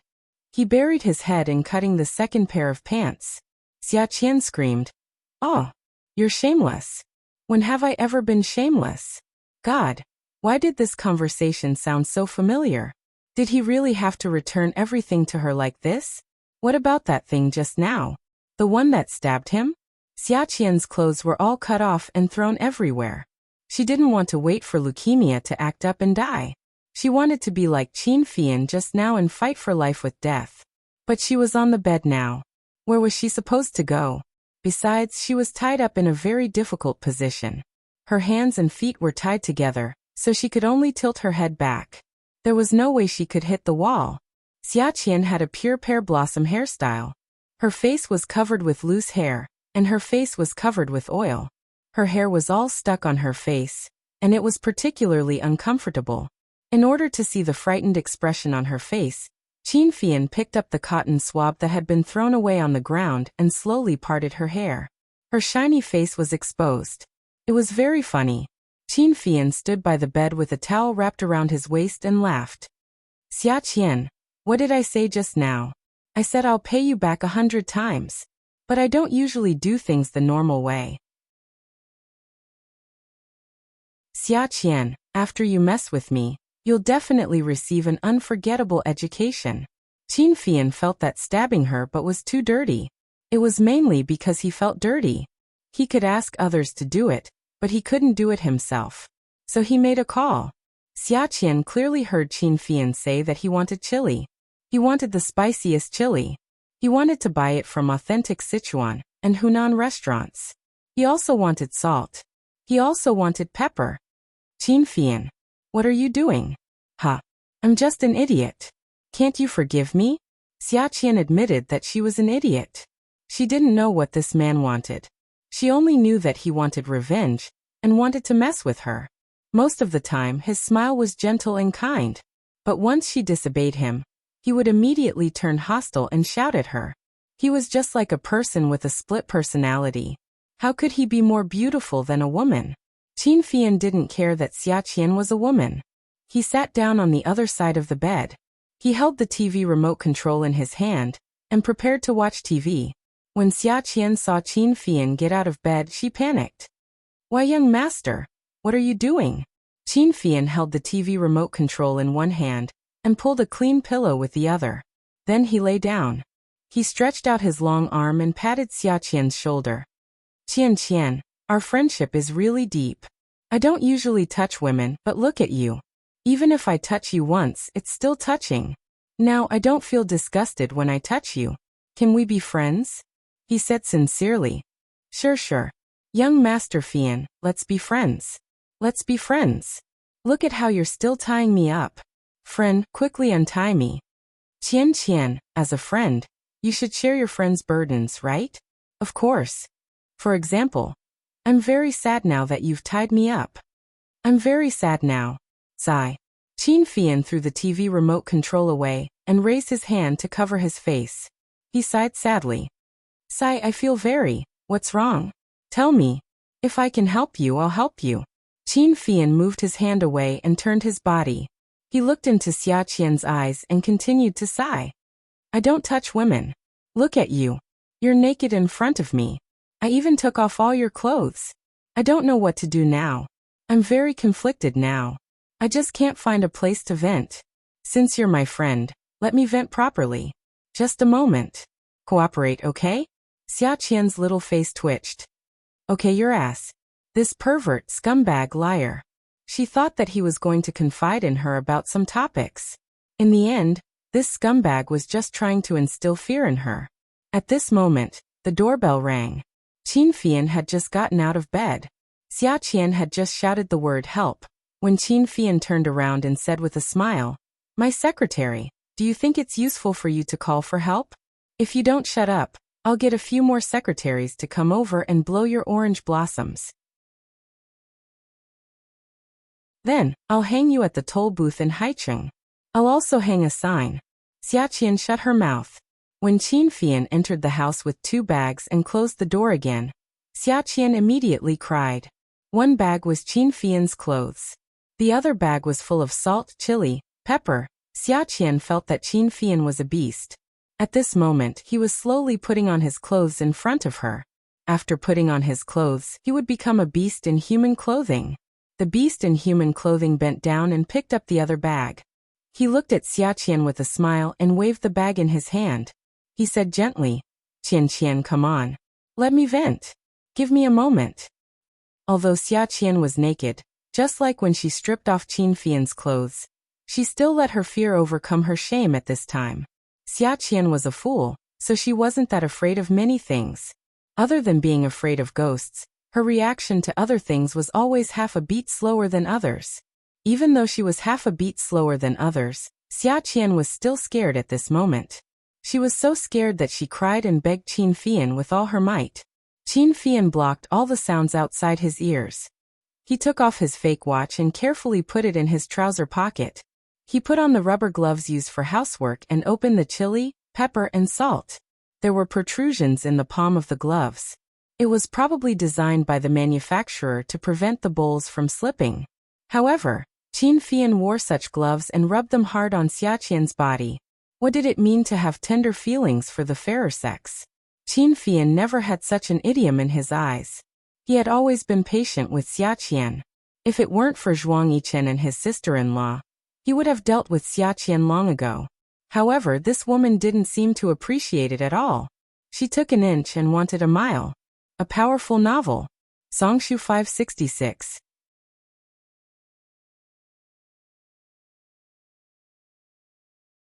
Chapter 737. Even if the woman he massaged was always crying and begging for mercy, he could still make himself unable to hear her voice at all. He hated women who cried the most. Qian was ashamed of everything. Women should always be smart, witty, humorous, kind, and cute. Xiaqian was definitely not a woman. Qin Fian was not sexually assaulting Xiaqian, he was purely massaging her. When her legs were red, he began to rub her stomach, then her chest and arms. Finally, he loosened the ropes around her hands and feet, and began to scrub her back. Qin Fian used a lot of strength, but his words were gentle and touching. Qian, how's my technique? It's many times better than those Thai masseurs, right? Young master, I'm wrong, please forgive me. Xiaqian could no longer scold Qin Fian. She had never encountered such a situation, and had no idea what this man was trying to do.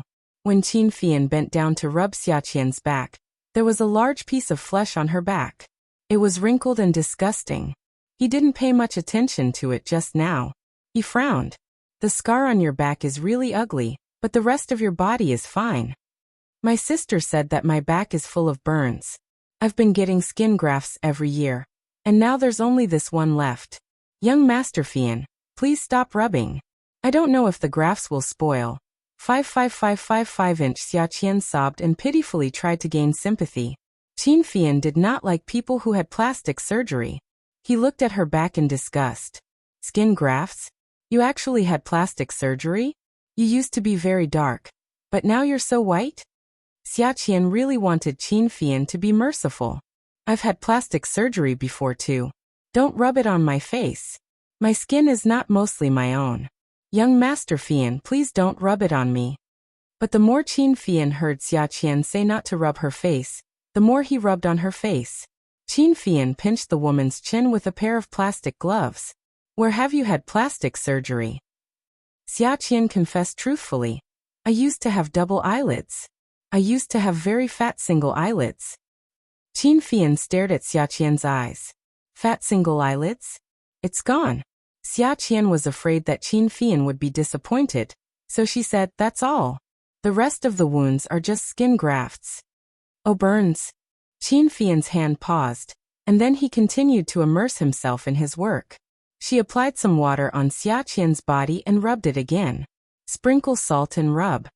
He rubbed all the chili peppers on her body, and finally stuffed all the chili peppers into her anus.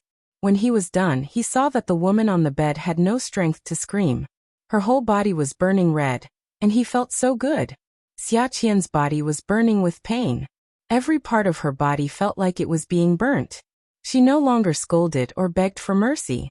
Her consciousness was getting blurry. Her body was on fire. Every inch of her body was on fire. She couldn't see her whole body turning red. She could smell the burning smell.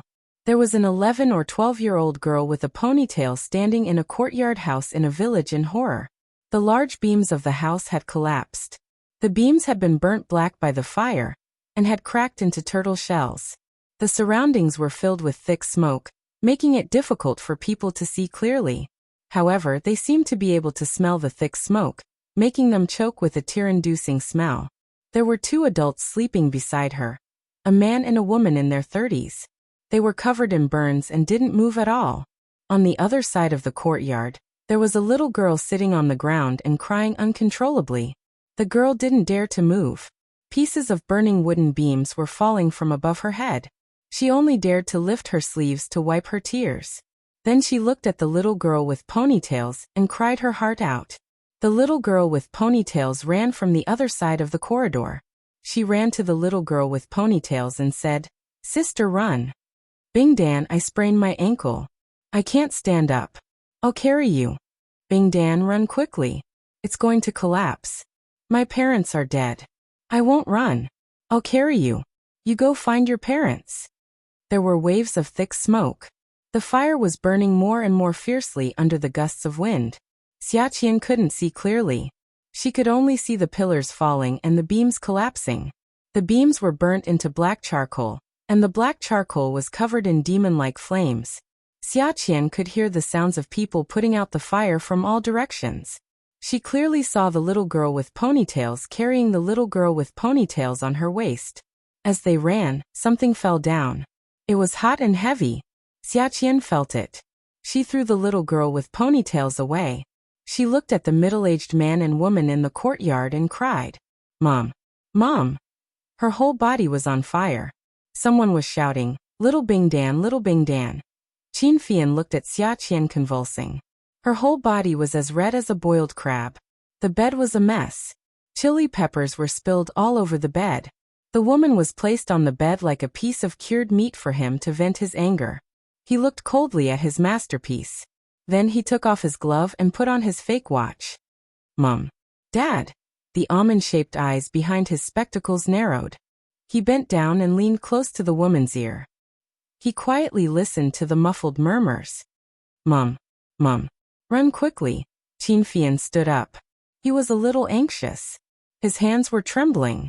He clenched his fists and pressed them against his open mouth. His good-looking brows were furrowed. "Mom." Haicheng was a provincial city. Qiu Xiaoya and the rest were all from Haicheng. The children here didn't call their parents daddy. Their mommy was already very kind. "Amma?" There were no ethnic minorities here. He bent down again and poked her face with his white fingers. "Xiaqian, Xiaqian." "Mom. I want fruit candies. Today I want 2 pieces." Qiu Xiaoya and Zhuang Yichen didn't know that Xiaqian was sent to the hospital. Jiang Zhao was in the ward. Looking at Qin Fian's sloppy appearance, he gritted his teeth. "Qin Fian. Let's see how you explain this to Yichen. You know that Qiu Xiaoya treasures her sister like her own life. Just wait for Qiu Xiaoya to fight with you. Hey brother, be fair. I'm just taking revenge on her. You didn't see how she treated me. Oh, so I'm just going to let her torture me and not fight back at all. Then won't she ride on my head in the future? Qiu Xiaoya will fight with me? When Xiaqian was messing with me, shouldn't she be waiting for the Qin family to fight with her?" Qin Fian didn't look Jiang Zhao in the eye. He leaned against the wall and crossed his arms, retorting loudly with a guilty conscience. Jiang Zhao hadn't been happy about being a father for more than a few months. He was playing at the amusement park with his wife and brother-in-law when he received such a call. He was furious. "You're the same as Xiaqian? You know that you're always stupid. Are you also stupid like her?" Qin Fian didn't feel good being lectured. He stood up straight and said self-righteously, "There are so many stupid people. I should give in to them, right?" Jiang Zhao said sternly, "She has a special relationship with Yichen. Can't you at least show her some mercy for Yichen's sake?" "How can I show her mercy? She didn't show any mercy when she messed with me.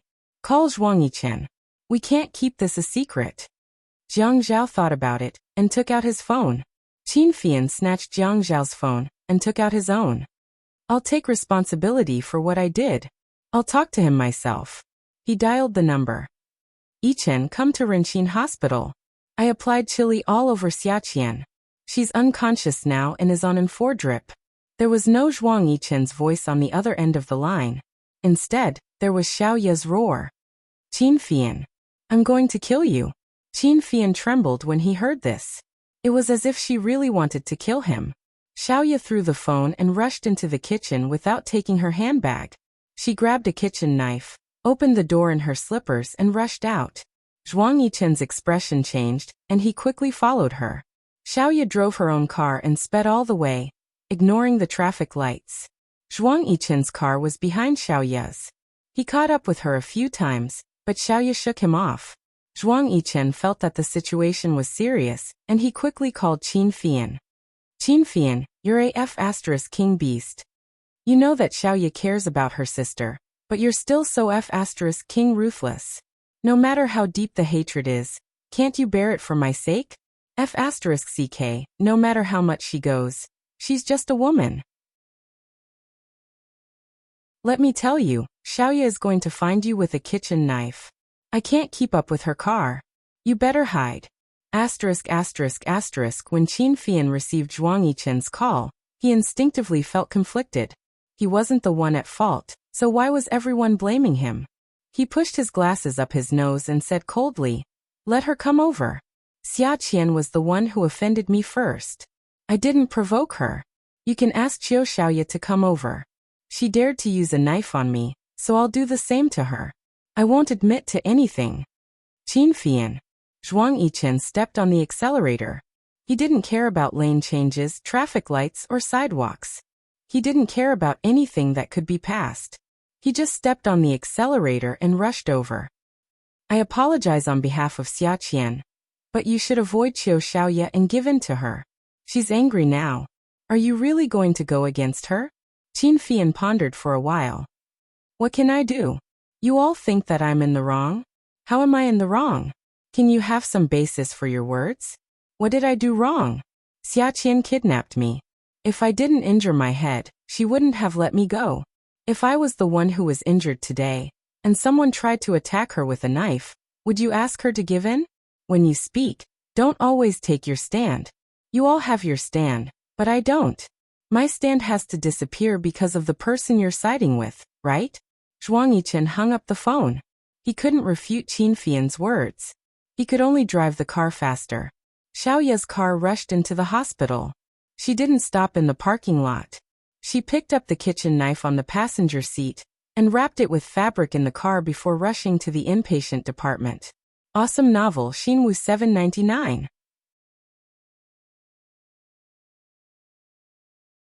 Chapter 738. As soon as Qin Fian hung up, Xiaoya entered the ward, holding something wrapped in fabric in her hand. Jiang Zhao looked at it and frowned. Xiaoya was still wearing slippers. In front of the two men who were over 185 meters tall, she looked like a little chick. Jiang Zhao walked over. "Xiaoya, sit down for a while. The doctor gave Xia Qian an injection. Her fever should be gone soon." Xiaoya pushed Jiang Zhao away, her eyes fixed on Qin Fian, who was leaning against the window. Qin Fian's attitude wasn't as good as Jiang Zhao's. Even though Xia Qian was hospitalized because of him, he didn't feel guilty. If he did feel guilty, it would have been washed away by the questioning of others. He crossed his arms and looked at Xiaoya coldly, his posture saying, "What can you do to me?" Xiaoya walked over. Qin Fian's mouth twitched. "What? Are you going to stab me with a knife? If you have the ability, go ahead. If you dare to hurt a single hair on my head today, I'll break the limbs of everyone in the Qiu family. Don't think that you can act all high and mighty just because you're with Yichen. Why don't you take a look at who gave you face?" Qin Fian's disgust toward Xiaoya came entirely from Xia Qian. He had never looked down on her before. But now, no matter how he looked at her, she was an eyesore. Jiang Zhao walked over quickly and slapped Qin Fian on the shoulder. "At this time, don't talk so much. Are you adding fuel to the fire?" He turned to block Xiaoya's footsteps. "Xiaoya, this isn't Fian's fault alone. Qian Qian kidnapped Fian first, and Fian was also tortured by Qian Qian." Xiaoya sneered. "Even so, the one lying unconscious on the bed right now is Qian Qian, not Qin Fian." The fabric holding the kitchen knife fell to the ground. Xiaoya raised the kitchen knife and threw it at Qin Fian. Qin Fian thought that Xiaoya would raise the knife and slash at him. He didn't expect her to throw it through the air. He dodged and the blade fell on his wrist, which instinctively covered his head. Dang! A loud sound was heard. Fian. Jiang Zhao didn't react in time, and couldn't defend himself from the front and back. Xiaoya wanted to rush over to snatch the kitchen knife from the ground, but two long arms suddenly wrapped around her from behind. At this time, the man behind her tightened his grip. Xiaoya cried out in grief. "Zhuang Yichen, let go of me, let go. I'm going to kill that beast." Zhuang Yichen tightened his grip on Xiaoya. "If you kill someone, you'll go to jail. Who cares about your sister? She'll be discharged in 2 days. Where can she find you?" Qin Fian stared blankly at his wrist. The bright surface of his wrist had already been broken by the sharp edge of the kitchen knife. He raised his other hand and pressed it against his forehead. Jiang Zhao felt that the atmosphere wasn't changing. He reached out and pulled him. Fian. Qin Fian slapped away Jiang Zhao's hand. He shook his shoulders, took off the glasses on his nose bridge and smashed them on the ground. He raised his foot and crushed them. Don't meddle in other people's business. Qiu Xiaoye smashed my surface. I won't let anyone King meddle in today's matter. Zhuang Yichen had always known that Qin Fian was wearing a fake watch, so he never wore the watch in his collection. At least, when he met Qin Fian, he never wore that watch. Fian, let's forget about this. Xiaoye smashed your watch. I'll pay for it. I have an identical one at home. Who cares about your watch? Qin Fian walked step by step toward Xiaoye. Xiaoye was like a fighting rooster preparing for war. Her feathers stood on end. Jiang Zhao knew Qin Fian's personality. He liked to pretend to be refined, afraid that others would think that he wasn't cultured enough. He always wore all kinds of glasses without lenses. He said that wearing these things made him seem easier to get along with, and made it easier to do business. His spectacles were his outer clothes, but he had viciously stepped on them and shattered them. He was angry. Qin Fian was angry. Today's matter wasn't started by him, but everyone was blaming him. It made him angry. He felt wronged. He could endure it. After all, as Qiu Xiaoye said, the one lying unconscious on the bed was Xia Qian, not him. But Qiu Xiaoye smashed his watch. He couldn't take it anymore. Qin Fian grabbed a stool, raised it, and threw it at Xiaoye. Zhuang Yichen had never seen Qin Fian hit his friend or his friend's woman. This was the most serious thing he had ever done. In this circle of friends, everyone knew how to endure. If they wanted to mess with someone, they would do it behind their backs. If they were forced to do it openly, then it would be like a volcano erupting. Hugging Xiaoye, he turned around and smashed the stool onto Zhuang Yichen's back. Xiaoye was stunned. Seeing Zhuang Yichen block the stool for her, her eyes turned red. Zhuang Yichen snorted through his nose. Qin Fian's target was Qiu Xiaoye. He didn't hurt her, so he couldn't take it lying down. He raised the stool, intending to go around Zhuang Yichen's back and hit Xiaoye. Jiang Zhao saw that Qin Fian wasn't going to give up until he got what he wanted. It was useless to persuade him. At first he was afraid of his words. I'm not done with whoever dares to interfere in today's matter. But now he couldn't do anything about it. When he hugged Qin Fian, he realized that his little brother was too hard to control. When Qin Fian thought about his broken watch, he felt a lump in his throat. It was so bad that he almost cried. If he wasn't wearing this watch today, his wrist would have been broken by Qiu Xiaoye. Qin Fian went crazy and wanted to take revenge on Xiaoye. Xiaoye was also shocked by Qin Fian's behavior. Jiang Zhao kept persuading him. Fian, I'll take your watch and get it fixed. Can you change it to an identical watch cover? Other than Zhuang Yichen, Jiang Zhao also knew that Qin Fian was wearing a fake watch. Jiang Zhao knew that Qin Fian had been wearing this watch for more than 10 years. A 15-year-old boy wouldn't have bought such a big gold watch with so many diamonds. At that time, Qin Fian had already started wearing it. Some people said that it was tacky for a teenager to wear it. He didn't care. One could imagine the importance of a watch. No. Mom. Mom! Xia Qian's cries were like a weak bomb exploding in the room. Xiaoye broke free from Zhuang Yichen. She didn't care if Qin Fian wanted to take revenge on her. She ran over to Xia Qian, who was covered in ice packs, and didn't know where to put her hands. Her tears fell on the ice packs. Qian Qian. Qian Qian. Mom. I want 2 fruit candies. Xiaoye covered her mouth and looked at Xia Qian crying in her sleep. She sobbed. Fruit candies, fruit candies. Qian Qian, are you orange-flavored? Qin Fian was stunned. He frowned and looked at Xiaoye comfortingly as she caressed Xia Qian's forehead. Jiang Zhao sighed in relief, but he didn't dare to let go. Qian Qian, do you want the ones that are like orange petals? Qian Qian, the fruit candies have been improved. Sister has better candies. I'll give you better candies. I want 2 orange-petaled ones. Qin Fian swayed. His head started to hurt. He pushed Jiang Zhao away and left the room. As he walked, he felt his head hurt. He sighed. He looked up at the sky. The white clouds were quickly turning dark.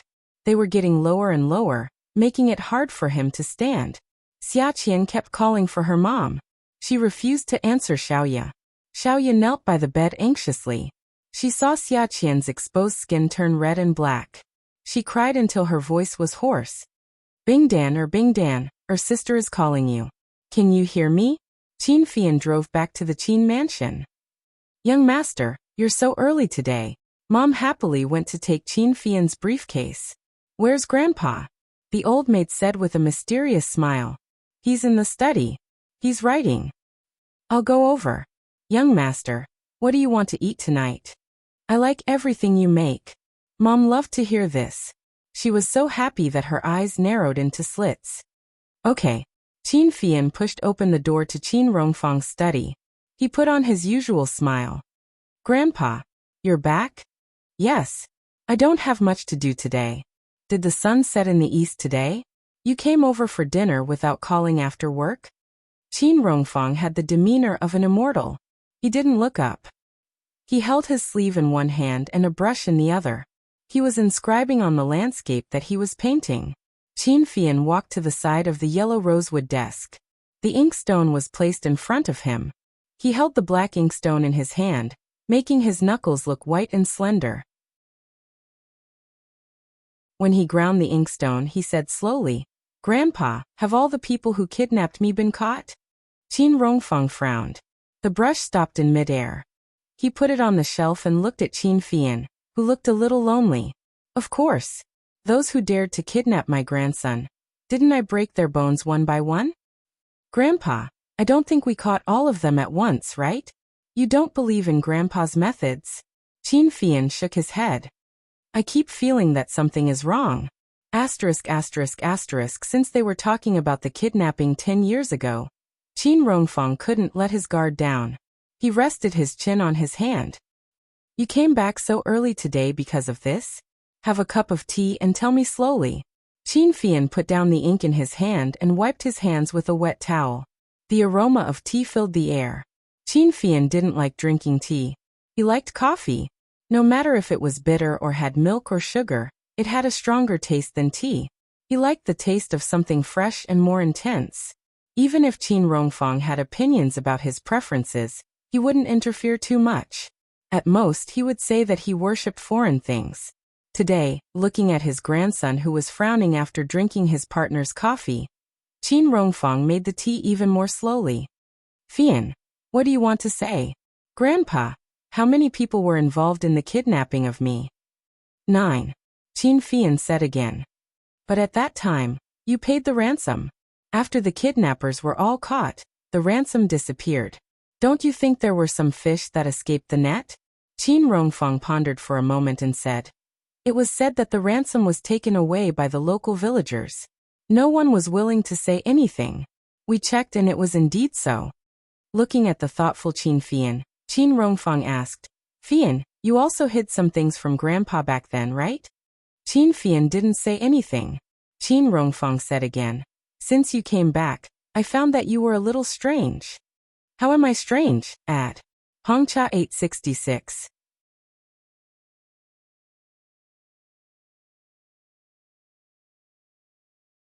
Chapter 739. Qin Rongfang took a sip of tea. Grandpa has asked you many times, but you were unwilling to tell me. I was also afraid that the incident had traumatized you, so I didn't ask. You bought a small sugar factory. The machines were old, the ingredients were primitive, and there were only a few old workers. The factory was small and uninnovative, and the wages of the workers were not low. It was equivalent to feeding a few people there. You never liked to eat sugar, and if you wanted to eat, you would occasionally peel the kind produced by your own sugar factory. Speaking of our Qin family, we're the wealthiest family in High City. Yet my own grandson wears a fake watch all day long. Although outsiders never say anything about it, I'm puzzled. If you can't afford it, Grandpa can buy it for you. But are you someone who can't afford it? Ever since you came back that time, you didn't get close to female classmates. You even asked me to tell the school leaders that girls can't sit around you. At that time, I thought you wanted to focus on your studies and was afraid that girls would harass you, so I didn't think much of it. But later, you became more and more ridiculous, and even told the public that you were gay. Fian, Grandpa doesn't know how much trauma that kidnapping caused to you. But the psychological consultation said that the impact was not big. But with your various changes, Grandpa can't help but worry. You're not young anymore, and Grandpa is old.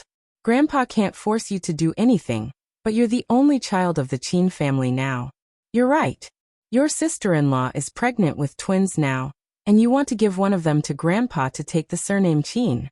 But if it's a boy and a girl, do you think Grandpa will have the face to snatch a grandson from the Jiang family to take the surname Chin?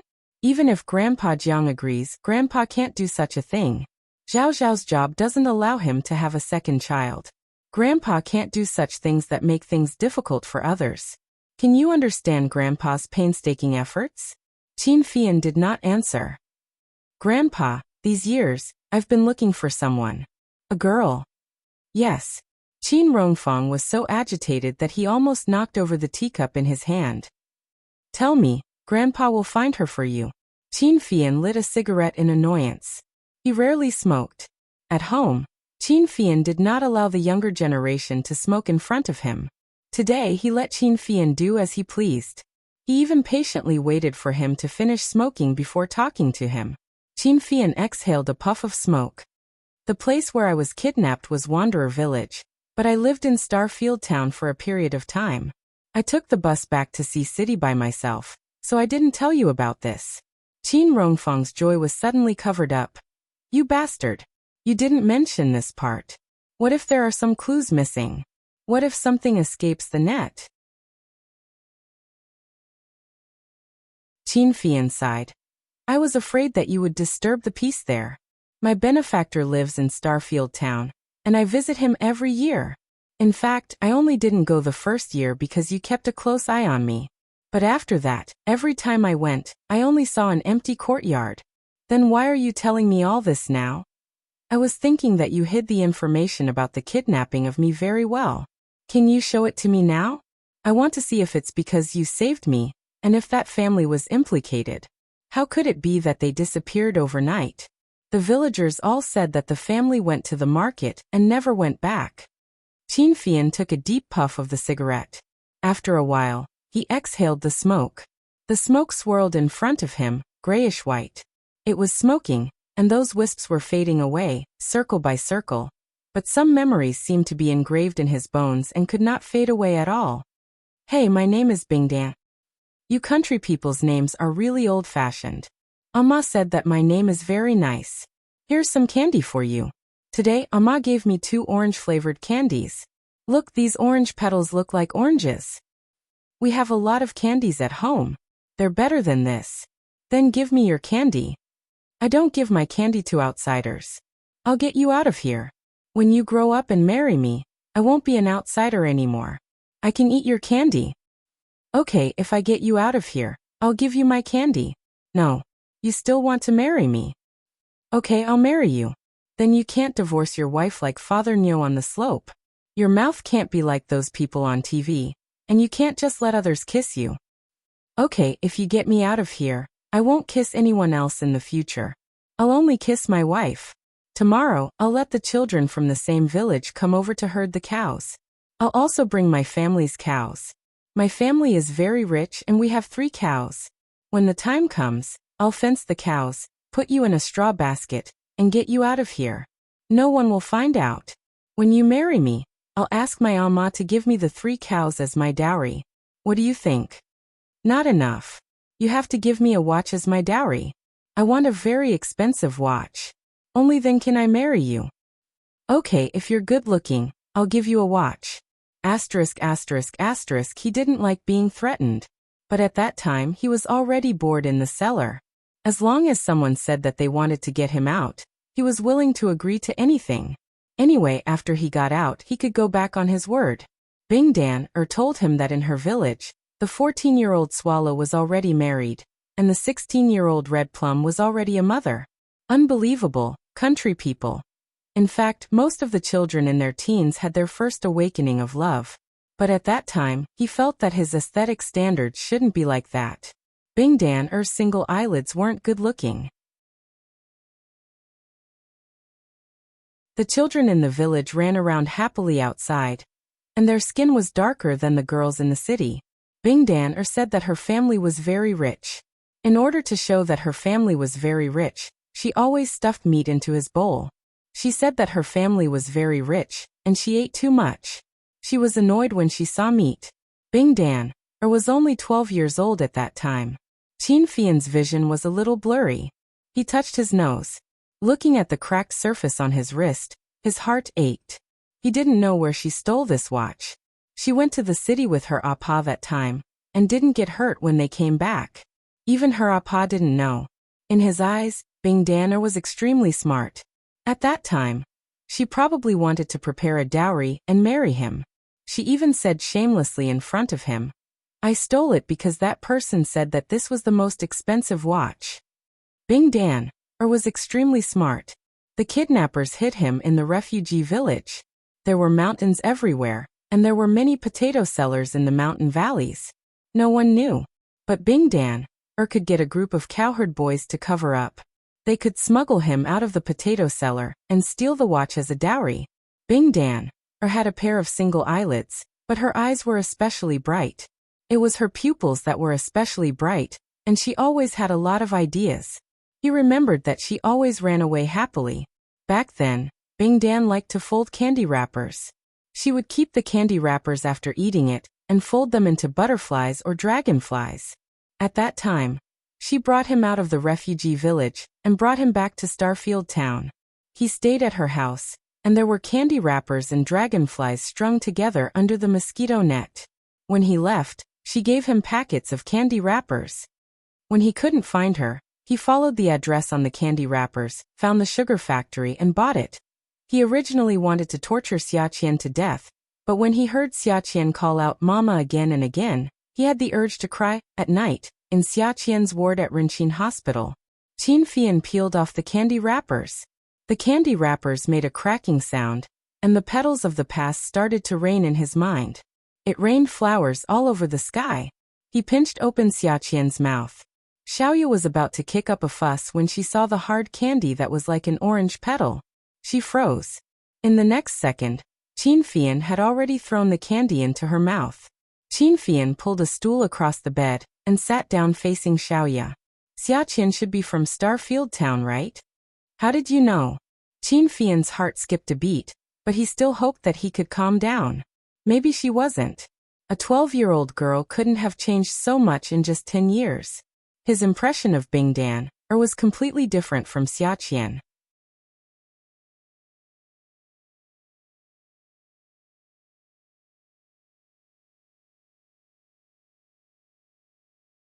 Chapter 740. She would always knock on the wooden board. When she heard his voice, she would throw a candy to him through the crack, saying that her family was rich, so she had candy to eat. Sometimes, she would wrap a boiled egg in the paper of her exercise book and throw it in for him. Later, she said that she didn't want to marry him at first, but because he was pretty. Even though her family was rich and giving him 3 cows was a little too much, he was pretty and she thought about it. The darkest time of his life was when he was 15 years old. When he was kidnapped, the brightest time was when she threw food for him to eat every day. Initially, he wanted to go back on his word. He still felt that Bing Dan wasn't pretty. When he saw her face the moment he came out of the cellar, he wanted to go back on his word. Bing Dan was a girl with single eyelids and wasn't pretty. How could a child's words count? But he felt that he was a man. Even if he wanted to go back on his word, he had to find her and make things clear to her. Even if he wanted to go back on his word, he still had to sit at the table and make things clear, right? Moreover, he was the young master of the Qin family. If he didn't make things clear, he wouldn't be able to get a girlfriend or marry a wife. He had to be responsible for his promise. But every time he went to Starfield Town, the things wrapped around his pride became thinner and thinner. Every time he sat on the train, he would think that single eyelids weren't pretty, but her eyes were especially bright and were actually very pretty. Anyway, he would force himself to marry her.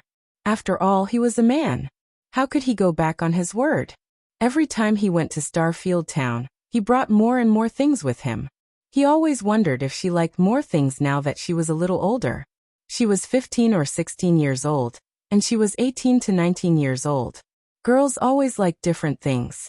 CDs, MP3s, MP4s, MP5s, and girls' favorite things were cell phones, tablets, and dresses. He didn't know if she had grown taller, but he always bought one for each age. Those things that he felt that the children in the countryside wouldn't have, he would bring them year after year. He always remembered her raising her chin and saying to him, "Our family is very rich. Our family is the richest family in Starfield Town. If you marry me, you'll be very proud. Our family has 3 cows and a big house with about 10 rooms. There aren't many families in Starfield Town with more than 10 rooms." She put the kitchen, chicken pen, cow pen, and dog kennel. They were all included in the layout of her house. When he lived in her house, she always threatened him. "Don't think that you're so great just because you're beautiful. There are many people who want to be our son-in-law. Among those people, there are also some who are good-looking.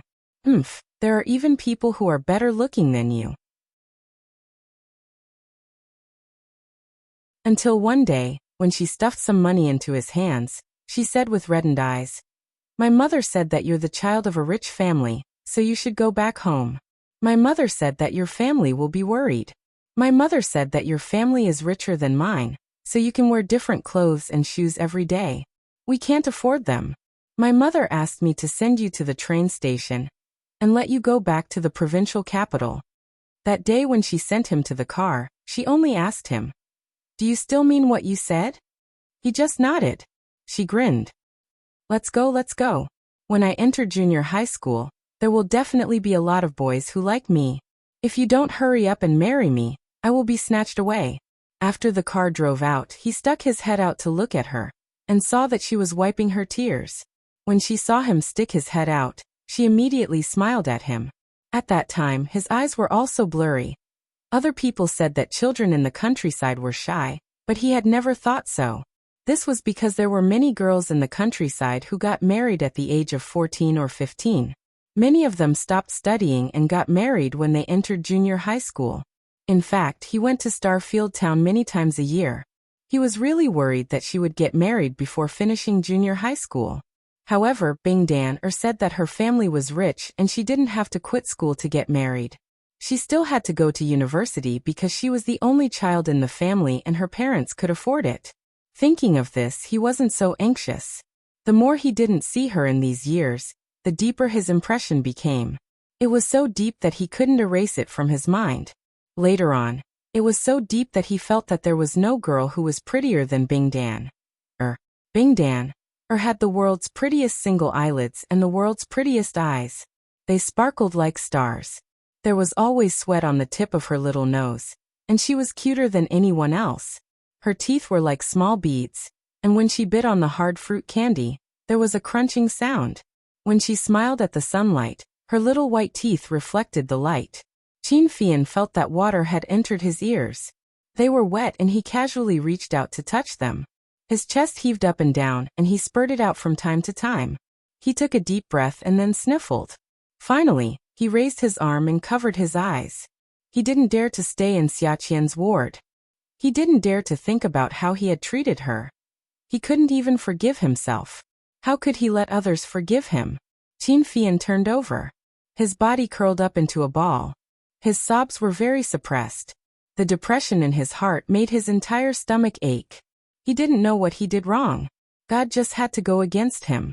There were a few times when Xiaqian approached him, provoked him, kissed him, and took off his pants. He didn't kill her because he lost his kiss. He should have sensed something was wrong. But he didn't have any thoughts. He didn't threaten Dan. Did he bring this upon himself? The surface she gave him was also broken. After so many years, it hadn't been broken. Now that it was broken, what did it mean? Was it an ominous order? Chin Fian had never been so impatient. He anxiously kicked the steering wheel with his long legs. Every kick he exerted all his strength. After kicking for a while, he finally sat up when he had no more strength left in him. Why should I be sad?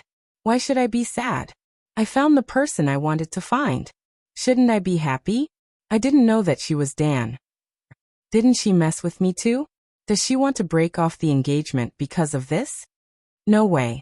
How could an engagement that had been arranged for more than 10 years be broken off just like that? No such thing. Qin Fian pulled out a few pieces of tissue, wiped his tears, and opened the car door. He got out of the car and straightened his back. Finally, he realized that something was wrong and got back into the car.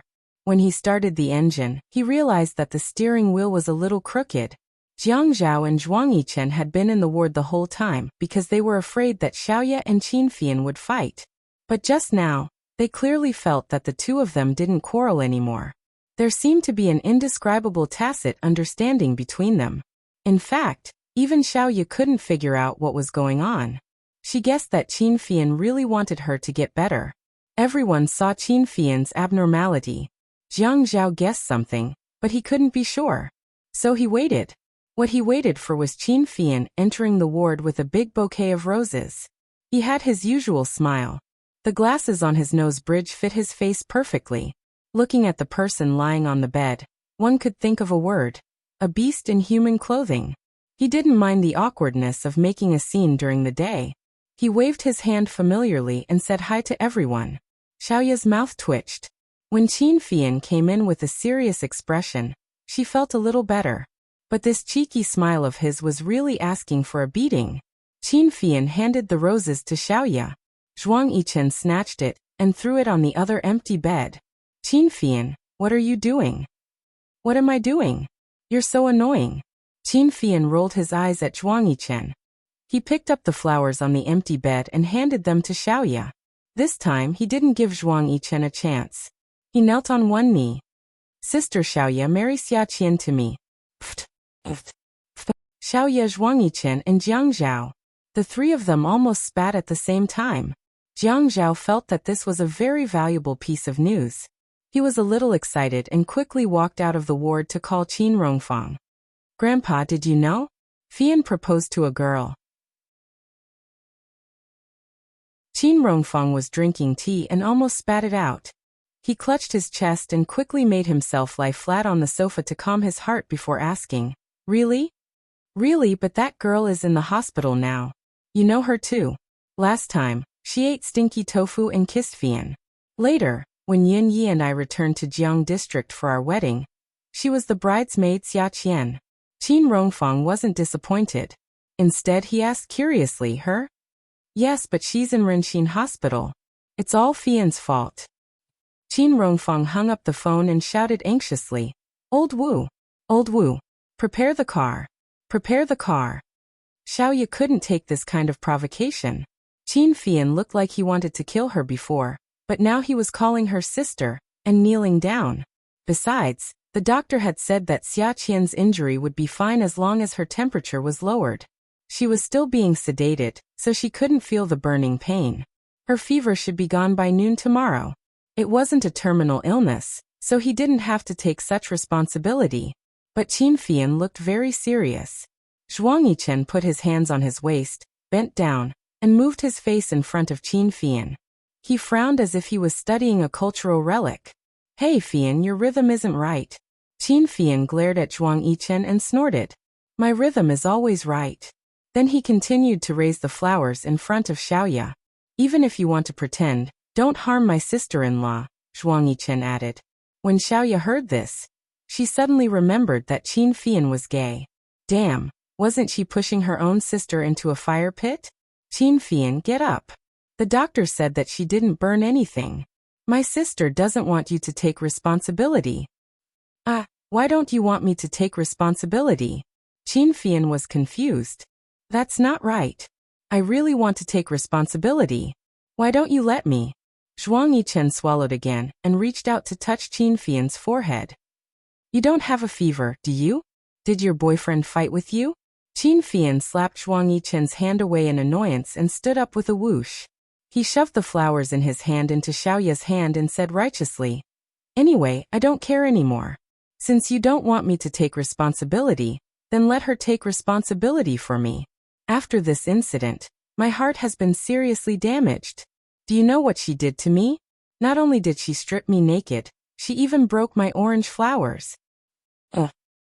Welfare Hongcha 866.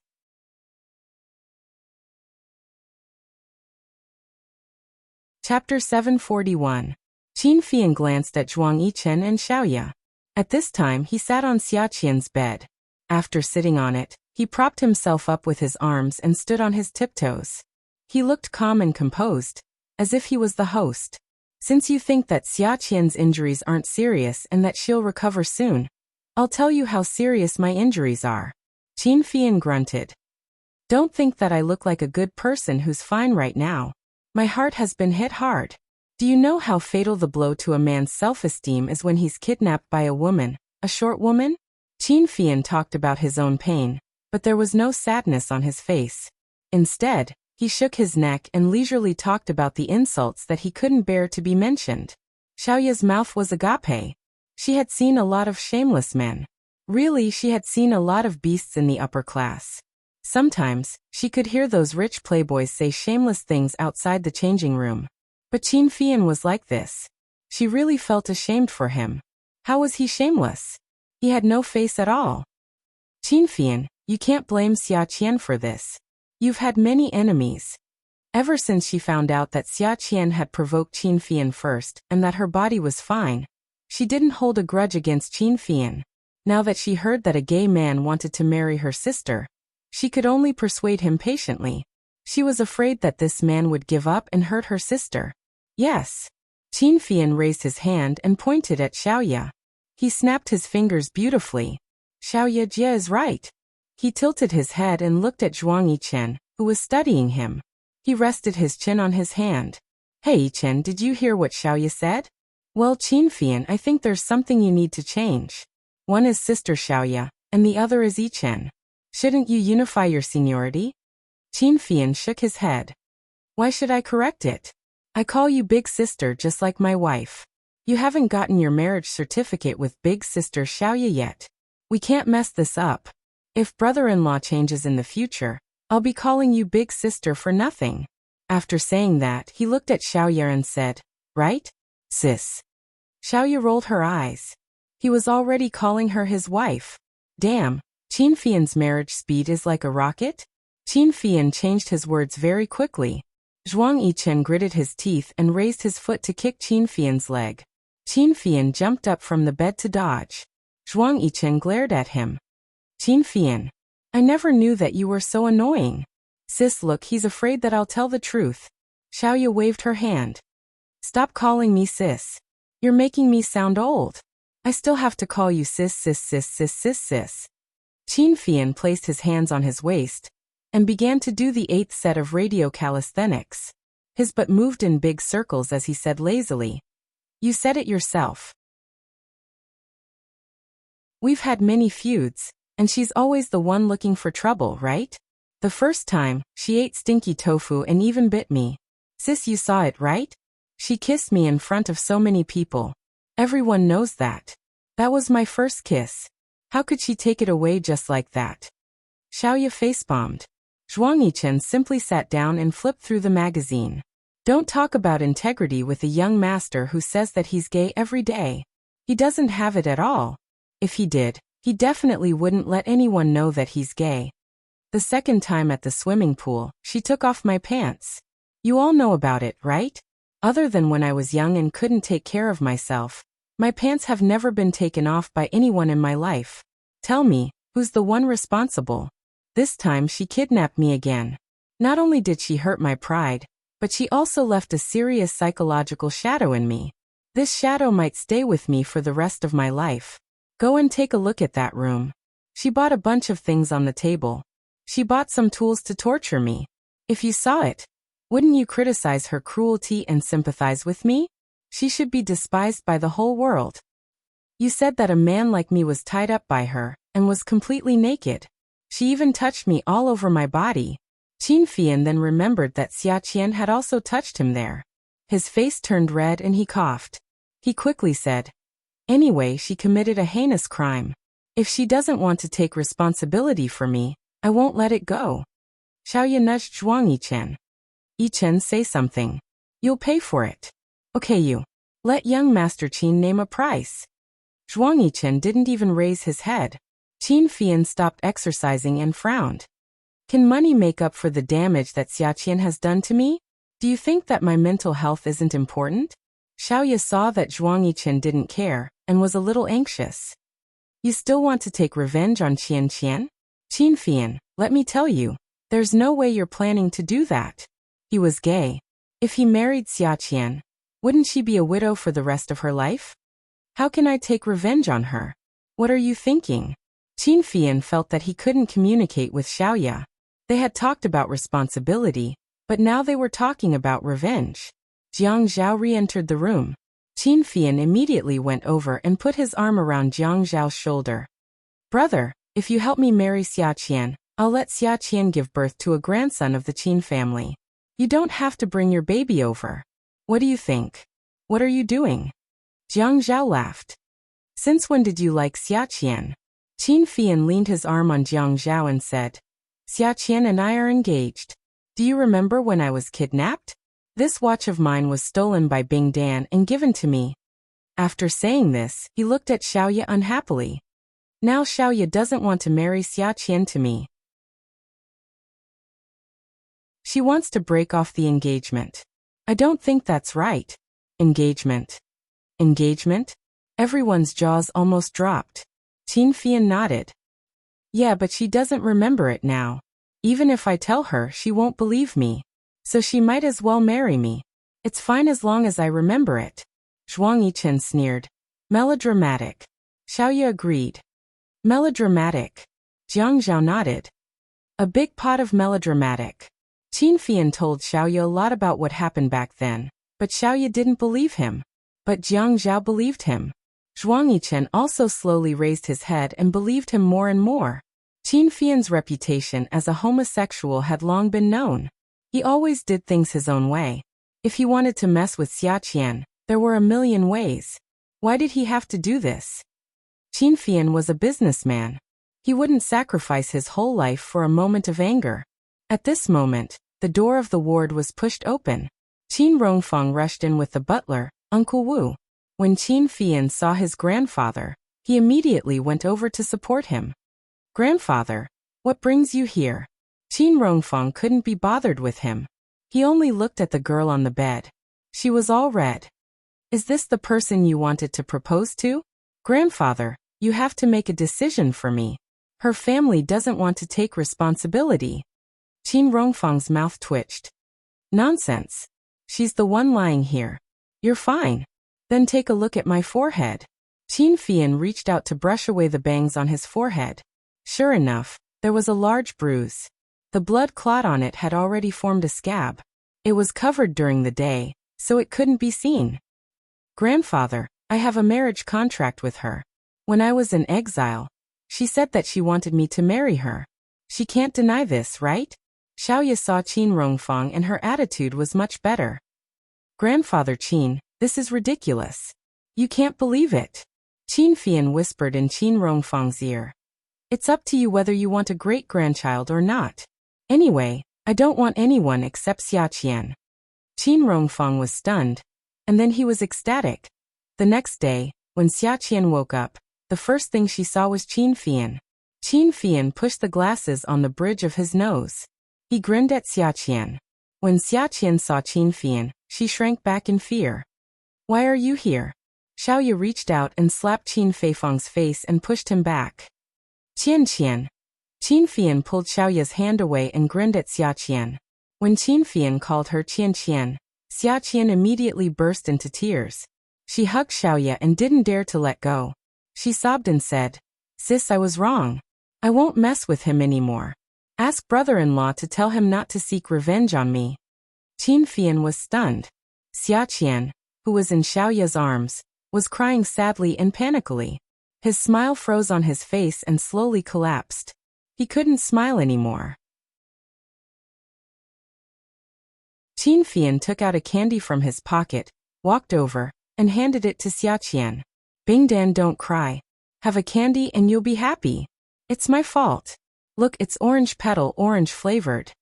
Xia Qian looked at Qin Fian blankly. Who's called Bing Dan?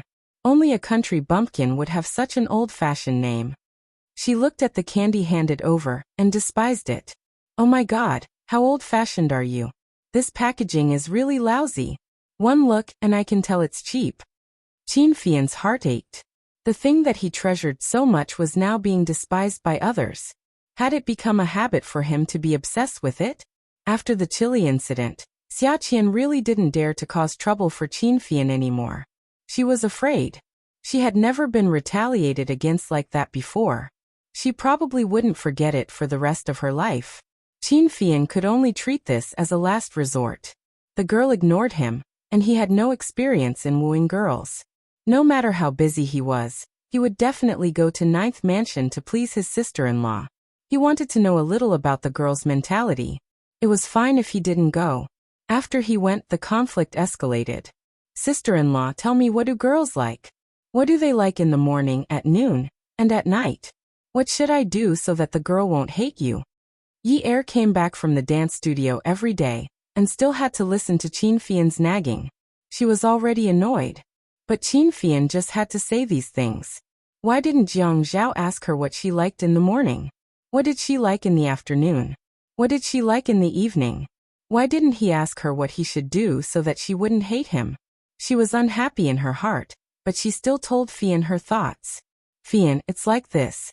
Girls actually like men who are more considerate, the kind who can consider everything for her. When she's cooking, you pass her a scallion. When she's washing the dishes, you pass her a pair of gloves. She'll be happy. Although you don't necessarily do anything, it's enough to show that you're considerate of her. Awesome novel. Hongchai 866.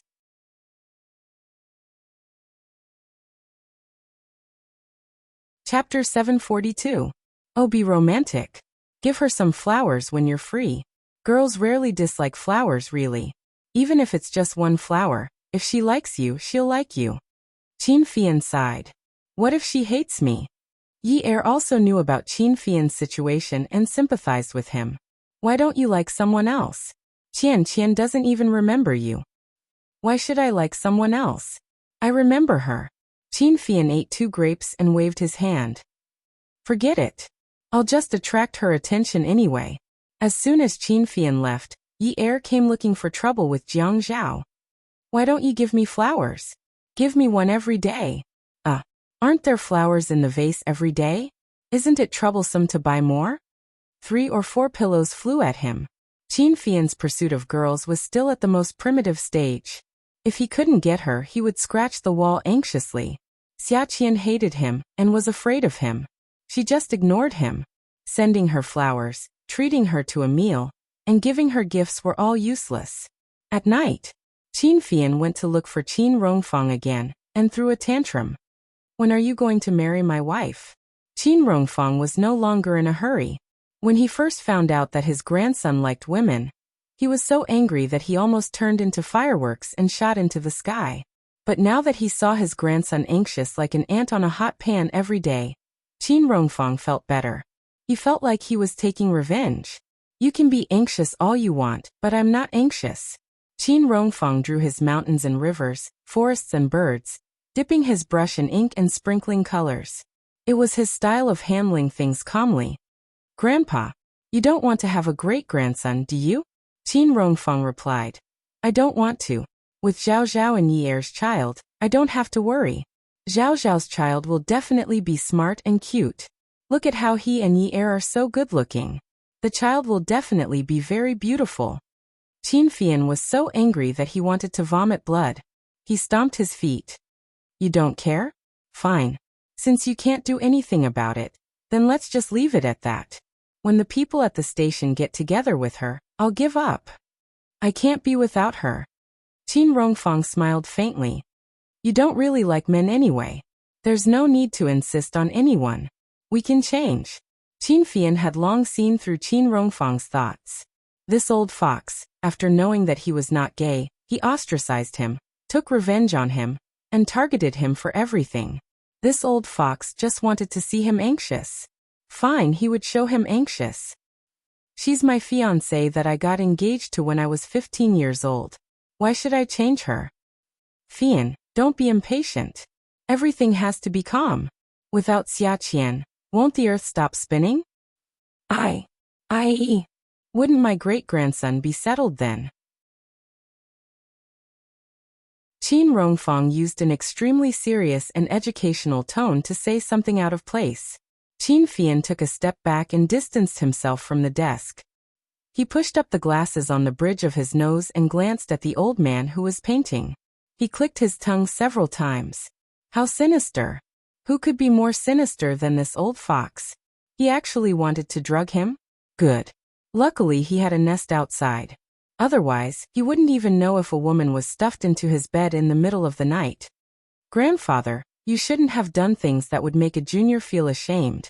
The old man's eyebrows and hair were as white as snow. He raised his eyebrows as he put down his brush. Sigh. People say that the old are still young. The old are still young. Actually, in this family, I am the youngest. I should be forgiven for everything I do. Look at what you did a few years ago. Sigh. How shameless. The old man sighed, very melancholy. Qin Fian felt that the corner of his mouth was twitching nonstop. Grandpa, this is revenge. I feel that this will damage your prestige. What prestige do I need? My prestige has already been ruined by my grandson. What prestige can I still have? Are you going to help me marry Xia Qian or not? No. Go marry your own wife. What does it have to do with me? If she is kidnapped, it is because you are too bad. What does it have to do with me? Qin Fian vomited blood again. He didn't even say goodnight. He turned and walked out the door. He couldn't stay in this house anymore. There was no warmth at all. His parents didn't care about him and his sister since he was young. Now his grandfather didn't care either.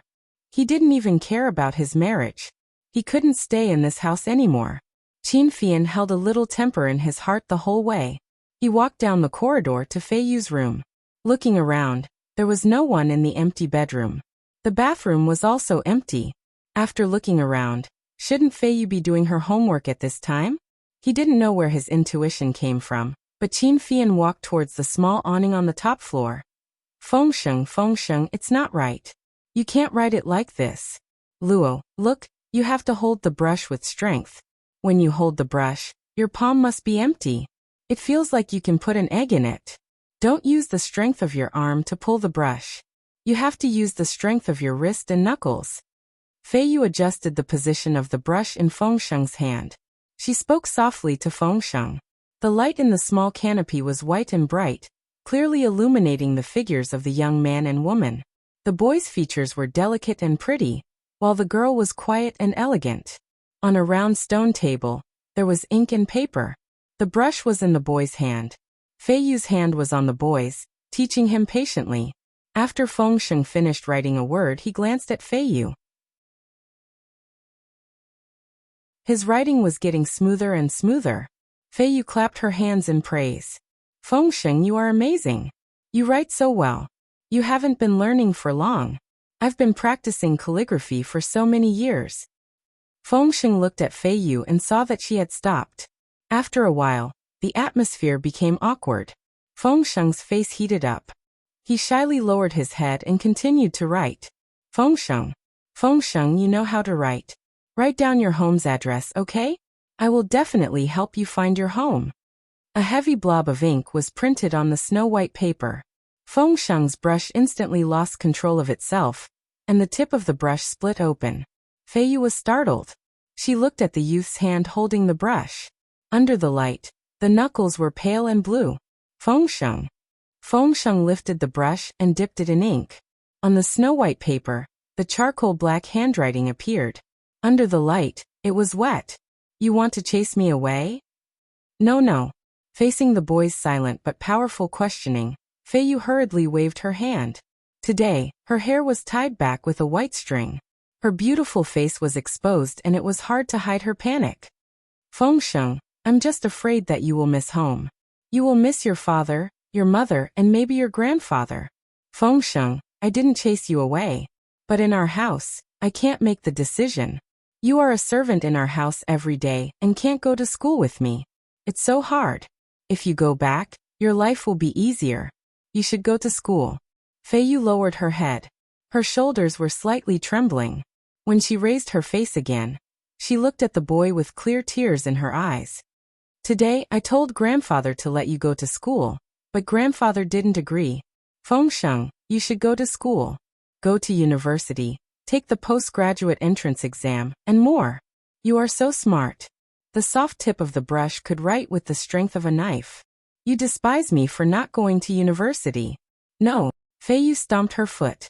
This stomp shook off the water droplets on her eyelashes. Fengsheng, how can you look at me like that? I don't have a home. Where do you want me to go? Fei Yu bit her lip. I won't talk about this in the future. Qin Fian clapped his hands. Fei Yu was startled, but Fengsheng was much calmer. Qin Fian walked over and glanced at the handwriting on the stone table. He clapped even louder. He smiled and said, Fengsheng, my sister's teacher is not bad, right? Your handwriting has improved a lot. Fengsheng looked at Qin Fian, then at Fei Yu. He smiled and nodded. Fei Yu wanted to hide the handwriting on the table, but it was too late. Qin Fian had already finished reading. Looking at his sister's tear-stained face, the beautiful boy next to her was much calmer. He suddenly thought of someone. Xiunwu? He didn't seem like it. Although Fengsheng was as beautiful as Unwu, Unwu gave people the impression of being harmless and pure. He was very polite. Those older than him would politely call him brother. When he smiled, it was as if spring had come. Fengsheng's personality was much colder. He didn't speak and rarely smiled. Although he was young, his handwriting and questions revealed a sense of dominance. Why did she refuse to leave the Qin family? Qin Fian took out a handkerchief from his pocket and rubbed Fei Yu's eyes, wiping away her tears. He gently and lovingly reprimanded her. Fei Yu, don't you know you should sleep early? Grandpa even said to set the rules for you in the next few years, so that when you marry into the Pei family, you won't mess around and be hard to control. How can being someone else's daughter-in-law be as comfortable as being Miss? Fei Yu glanced at Fengsheng, then turned to glare at Qin Fian. Brother. She was so anxious that her face turned red. Qin Fian looked over from the corner of his eye. He saw the hand holding the brush trembling slightly. Crack! The priceless ink jade brush broke in the boy's hand. Qin Fian smiled faintly. He picked up the paper on the table and looked at the handwriting on it seriously. His silly sister, did she think that she was a good teacher? She didn't know how deep her foundation was. Qin Fian thought about the things in his grandfather's study. Nowadays, very few young people learn calligraphy, but many of them learn piano. But it was inevitable that some parents would choose interest classes for their children. That was one possibility. Another possibility was that it was someone like Grandpa. He forced the children in the family to learn. They had to learn. He was still holding Fengsheng's handwriting in his hand. Fengsheng's control of his strokes was really good. From a weak start to a strong finish, each row of words changed little by little, progressing step by step without the slightest bit of impatience. This Fengsheng in front of him had been in the Qin family for many days. At such a young age he never complained. Other than not speaking, there was almost no flaw to be found. Add. Xingwu 799.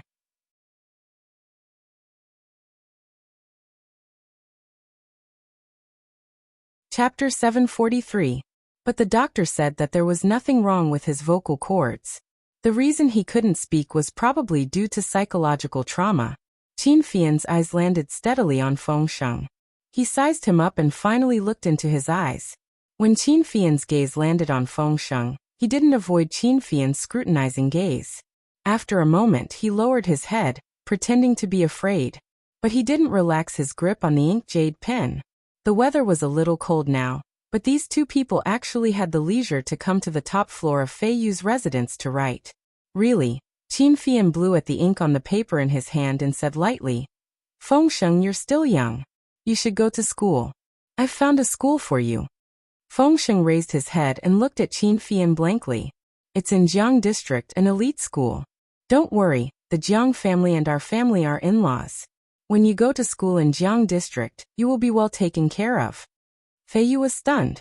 Jiang District. She looked at Fengsheng again. Fengsheng's lips were trembling a little. The hand that was holding the ink jade brush was also trembling a little. Fian pulled Qin Fian's wrist. Brother, why do we have to go to Jiangzhou to study? Isn't there a good school in High City? Fei Yu, this is my decision. You know that you can't make decisions in this family, so since some things have already been decided, then let it be. You don't have to object. Your task now is to study, then go to university and marry into the Pei family in a few years. You don't have to worry about anything else. Qin Fian looked at the young men and women standing in front of him with ugly expressions, then turned his gaze back to Fei Yu. He crumpled the paper in his hand into a ball, and threw it into the wastebasket beside the stone table. He patted Fei Yu's head. Xiao Yu, when you have time, read more books related to exams. Although grades are not important to us, you know that Grandpa is very vain in this aspect. He is also old, so you should work harder to make him happy. You are outstanding in everything. When you marry into the Pei family in the future, Grandpa will laugh especially heartily when he praises you. You also know that the Pei family is well matched with us, and Grandpa does not want to lose out in this aspect. Fei Yu said in a low voice. Why do we have to be well matched? Isn't the sister-in-law you keep saying that you want to marry someone with no family background and no background? The conversation naturally ended on a sour note. The matter ended with Fei Yu dragging Feng Sheng to bandage the wound on her hand. Qin Fian took off his spectacles and reached out to pinch the bridge of his nose. This little girl. It seemed that it would be a little difficult to send Feng Sheng out of the family. Fei Yu wasn't someone who was so insistent on everything, but for some things, once there were signs, shouldn't they be put out? If things continued like this, what if something happened? Qin Fian looked at his watch. The surface of the crack was still very clear, but what could he do? That was his sister's doing.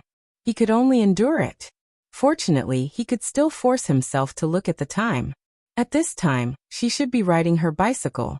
His cheeks puffed out, and he let out a breath. He straightened the collar of his jacket. Now he liked to change into casual clothes immediately after work. Because Xia Qian had scolded him, saying that when he wore a shirt and suit, he was a beast in human clothing. That wouldn't do. She was always so dissatisfied with him, always scolding him. Her impression of him would only worsen. Yesterday he had failed. Today he continued to stride forward with high morale, and began a new round of chasing girls. Right now he didn't have the energy to care about his sister's matters. His sister would still need a few years to marry into the Pei family. After all, she was still young. But it was different for him. His marriage was imminent. In a few years, Xia Qian's child would definitely be able to play around. Of course, if her child was able to play around in a few years, then the child would definitely have the surname Qin. Qin Fian went downstairs happily. He walked through the corridor and went to get his car. He really couldn't think of any other methods that he hadn't used on Xia Qian. When this woman saw him, it was as if she had seen the plague. She ran away immediately. He couldn't let her run away today. The advertisement in the car slowly stopped. Then it was the talk show. Welcome back. Let's continue the topic we talked about today. What's wrong with women these days? The atmosphere of the show was quite cheerful. The host used a more humorous way to narrate. The man said, let's continue the topic we talked about just now. Just now we were talking about the weird things in women's brains. I don't know what women these days think. If you're handsome, she says you don't feel safe. If you're ugly, she says you'll lose face if she brings you out. The female host retorted, aren't you men the same? If you find a beautiful wife, you're always worried about whether she's having an affair. If you find an ugly one, you leave her at home and don't even dare to bring her friends home for dinner. Isn't that the case? Hey, aren't we talking about women today? Men and women depend on each other. Haha, yes. Let me tell you a story. I heard from a friend that he had a girlfriend. In less than a month, they broke up. In the beginning, the two of them got along quite well. They also had chemistry. Then why did they break up?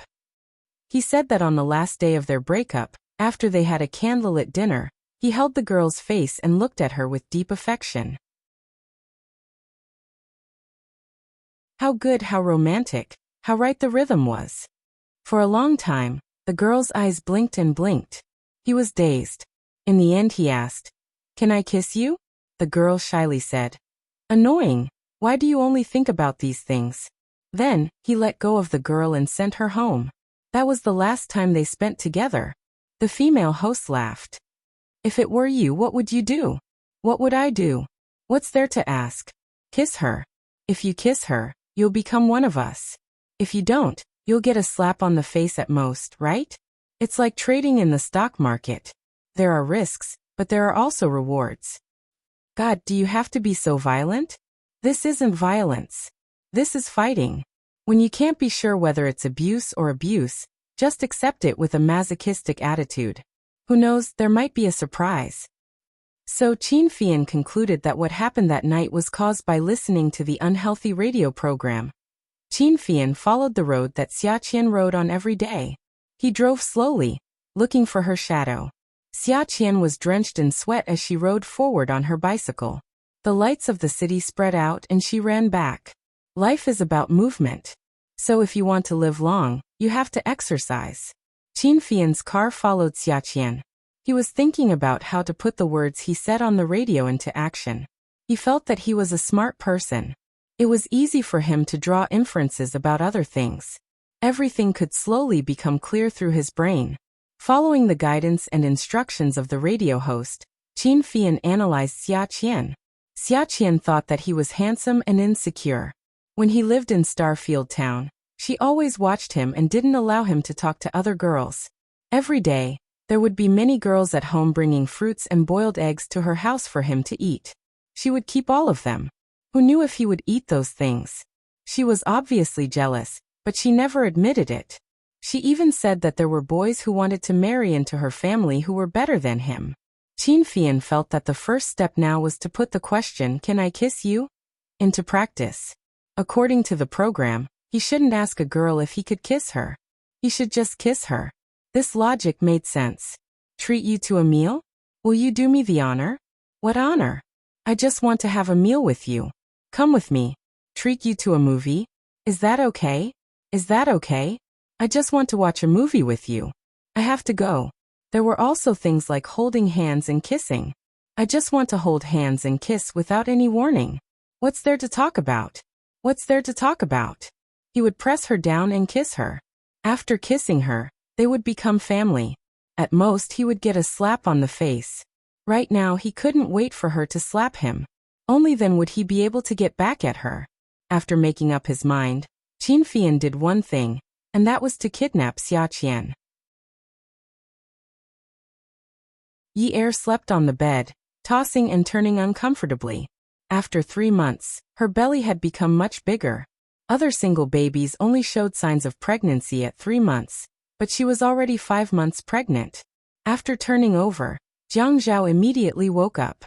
Jiang Zhao turned on the table lamp and touched Yi Er's face. Yin Yi. Ah Zhao, you're having an affair. Ah, I dreamed that you were having an affair. As Yi Er spoke, she started to feel sad. Pregnant women were especially sensitive. When he didn't pick up her call, she started to wonder if he had taken a fancy to another woman because she was pregnant. Jiang Zhao didn't know whether to laugh or cry. His biological clock was following Yi Er's, and he went to bed very early. He hadn't even woken up from his sleep, yet she was accusing him of having an affair. This was simply adding insult to injury. Seeing that Yi Er's eyes were red, he kissed her on the forehead. Yin Yi, my good wife, I love you. I'm not having an affair. I'm really not. Aha. Then don't forget to tell me tomorrow. Aha. I'll tell you every day. Don't think too much. It's not good for the baby. His hand slowly caressed Yi Er's belly. Her belly was bigger than other pregnant women. The doctor said that pregnant women with twins had it harder than other pregnant women. He planted a kiss on the woman's lips. Yin Yi, it's been hard on you. As long as you love me, it's not hard on me. I love you. Even if I love you, it can't erase the fact that you've worked hard. Yi Er's eyes curved into crescents as she smiled. Aha, it's been hard on me. Then you should kiss me more. Jiang Zhao squeezed Yi Er's hand and kissed it. Seeing her pout, he smiled. Just as his smile faded, the woman immediately turned hostile. You still say that you're not having an affair? I asked you to kiss me, but you won't even kiss me. Jiang Zhao smiled and kissed the woman gently on the lips. After the woman was satisfied, she reached out to turn off the lights. She said happily, Aha, I believe you. Add Hongchai 866.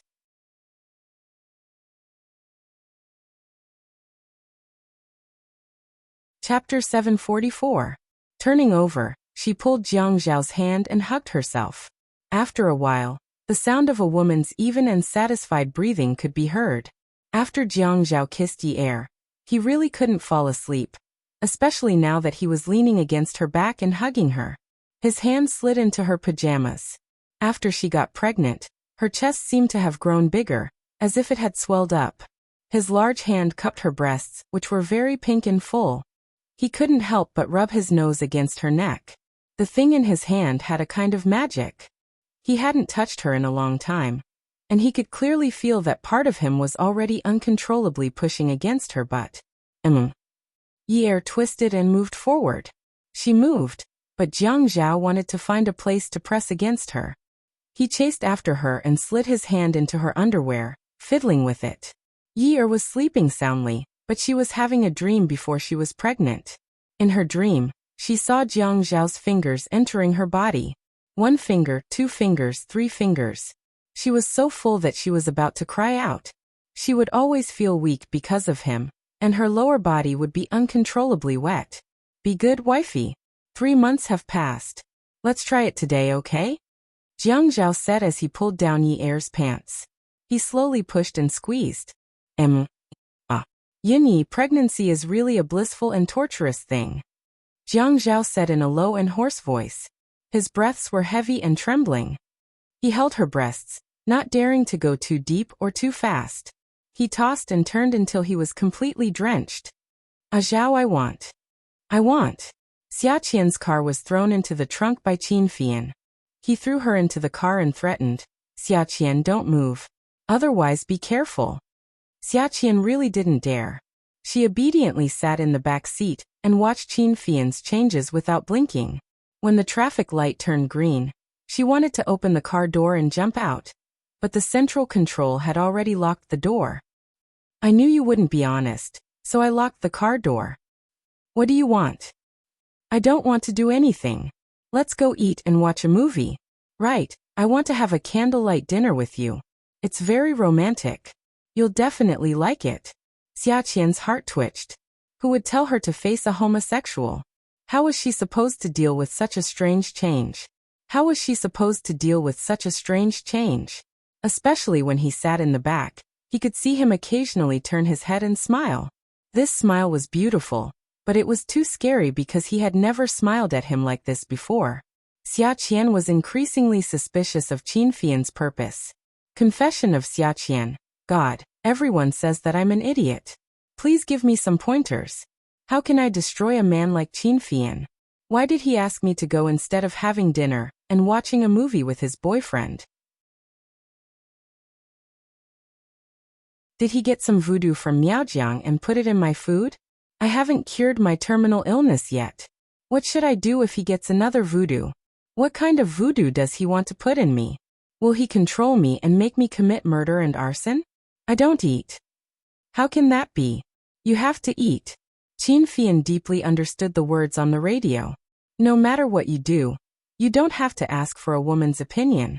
If you do it by force, you'll just be slapped in the face or two. A romantic candlelight dinner. No, to be exact, it was a candlelight supper. Qin Fian booked the entire second floor of the Western restaurant. He took Xia Qian's hand and went upstairs.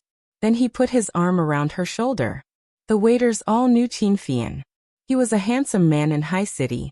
At this time, a homosexual came to the restaurant with a woman in his arms. It was big news. Without asking for Xia Qian's opinion, Qin Fian ordered the food. The waiters lit the candles according to Qin Fian's request. The candlelight on the candlestick flickered and the flames danced. Their skin started to turn orange-red. The flames in their eyes danced. Qin Fian stared at Xia Qian's eyes. Actually, it was different. Bingdan, Er's eyes were different from Xia Qian's. The light in her eyes was different. Bingdan Er was smart, while Xia Qian was a little silly. Xiaoye said that after Xia Qian woke up, her reaction was always half a beat slower than others. Therefore, her grades were not very good. In fact, it was Zhuang Yichen who helped her get into the media college. Xia Qian did not get in at all. Because she was not smart enough and did not study well, the teachers did not pay much attention to her. She also had fewer friends. Therefore, when she had Yi Er as a friend, Xiaqian almost wanted to be friends with Yi Er. Xiaoya said that no one wanted her to remember the past. She also hoped that he would not mention it. Qin Fian was very conflicted. In the end, he chose not to talk to Xiaqian about the past. If he reminded her of her parents' death, even if she remembered him, she would still be in pain. His eyes were a little sore. Qin Fian forced himself not to be so sad. He pushed up the glasses on the bridge of his nose. He pushed up his glasses and poured some red wine for Xiaqian. Xiaqian was afraid of Qin Fian for a while.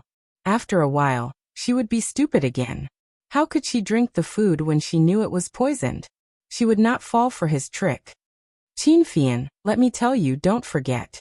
Have you forgotten? Have you forgotten that you were raped by me? I'm very fierce. I'm very powerful. When Qin Fian heard Xiaqian's words, he remembered his favorite saying in the past. We love very rich. Not many families in Starfield Town are as rich as us.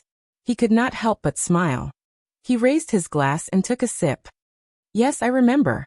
I won't forget. You were the only one who raped me before. Then how dare you provoke me? I didn't provoke you. I want you to marry me. Xiaqian was speechless. Could this man not say anything else? Did he think that she would be interested in him just because he was good-looking? Even if he was gay? Was she that kind of person? How could she be that kind of person? She was just good-looking and had a good figure. She could play with that place. Wow. It was huge. Forget it. She did not want to think about it anymore. Her nose was burning. She felt that she was close to death again. She said contemptuously, Were you dumped by your boyfriend? Qin Fian cut the steak seriously. He cut it into small cubes. After cutting a whole piece, he stood up and placed the portion in front of Xiaqian in front of him. He sat down in front of Xiaqian and continued cutting. I don't have a boyfriend. Xiaqian shook her head in disbelief. Don't be like this. Although I'm also a media person, I'm not a reporter. I won't expose you. Qin Fian used to think that it was good to tell others that he was gay. The women in the company wouldn't crawl into his arms, and the daughters of rich families wouldn't hug his neck and kiss him hard at the cocktail party. He had promised Bing Dan that he would never kiss a woman other than his wife. This was fate. His lips had only kissed Xiaqian, so Xiaqian had to be his wife. But now it was troublesome. No one believed that he really wanted to pursue her. She didn't remember the past. It didn't matter if she didn't remember. He had to marry her. The two of them chatted as they ate. In the end, Qin Fian walked up to Xiaqian, pulled her up, and said on the radio with a loving look. Qin Fian thought that his gaze must be affectionate because his Bing Dan, or had grown up. He reached out and pinched Xiaqian's chin, pulling her in front of him. Xiaqian was shocked, especially by the way Qin Fian looked at her. Why was it so strange? Did he think that she was his boyfriend? Did he really get dumped by his boyfriend? Qin Fian saw that Xiaqian couldn't get into the situation at all, and was a little annoyed. He pinched her chin and said domineeringly, Xiaqian, close your eyes. I'm going to kiss you. Qin Fian felt that this was the right rhythm. He didn't need to ask if she was willing. Just say that he wanted to kiss her. As they kissed, she would become one of them. When Xiaqian's lips were sealed by Qin Fian, she was dumbfounded. She pushed Qin Fian away and said disdainfully, Why are your kissing skills so bad? It was like being bitten by a dog. She must have never read a romance novel, right? Qin Fian didn't blush and his heart didn't skip a beat. If you're good at kissing, then kiss me. At this moment, Qin Fian's IQ had dropped. He actually gave such an order. It was really meaningless. Xiaqian naturally ignored him. It was okay if she ignored him. Qin Fian was thick-skinned now. If she didn't kiss him, he could still kiss her. Anyway, she didn't slap him. Maybe she would become one of them soon. Xiaqian trained every day. However, compared to Qin Fian, who also trained every day, her strength was not just a little bit weaker. There wasn't even a waiter in the Western restaurant on the second floor. According to Qin Fian's request, all the lights were turned off. There was only a candlestick on their table. There were 3 candles on the candlestick. The candles burned with tears, and the rhythm of the flames was unclear. The rhythm was unclear, and the light was unclear. Xia Qian was pressed down on the sofa by Qin Fian. Qin Fian. How dare you press down on me? Kiss you, press down on you, marry you. After the announcement, they continued to kiss. Men should have an innate ability to explore women. For example, how to quickly change from inexperience to familiarity. Xia Qian thought that Qin Fian was biting her like a dog at the beginning.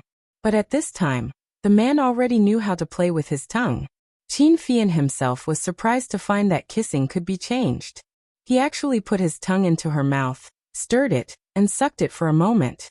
This process slowly and deeply became more and more interesting. It was really amazing. Qin Fian was touched by his own intelligence. So he explored the kissing for a long time. During this process, Xia Qian tried to bite him several times, but he escaped. Xia Qian was very disobedient. She was a person who had read countless novels. How could she be pressed down on by someone else? But this man didn't even give her a chance to speak. Qin Fian's intelligence had not only increased in kissing, but also in other aspects such as touching. This was his nature. After a man hugged a woman and kissed her, he wanted to touch her everywhere. The first place he wanted to touch would be her waist or butt. The most he wanted to touch would be her chest. Welfare Songshu 566.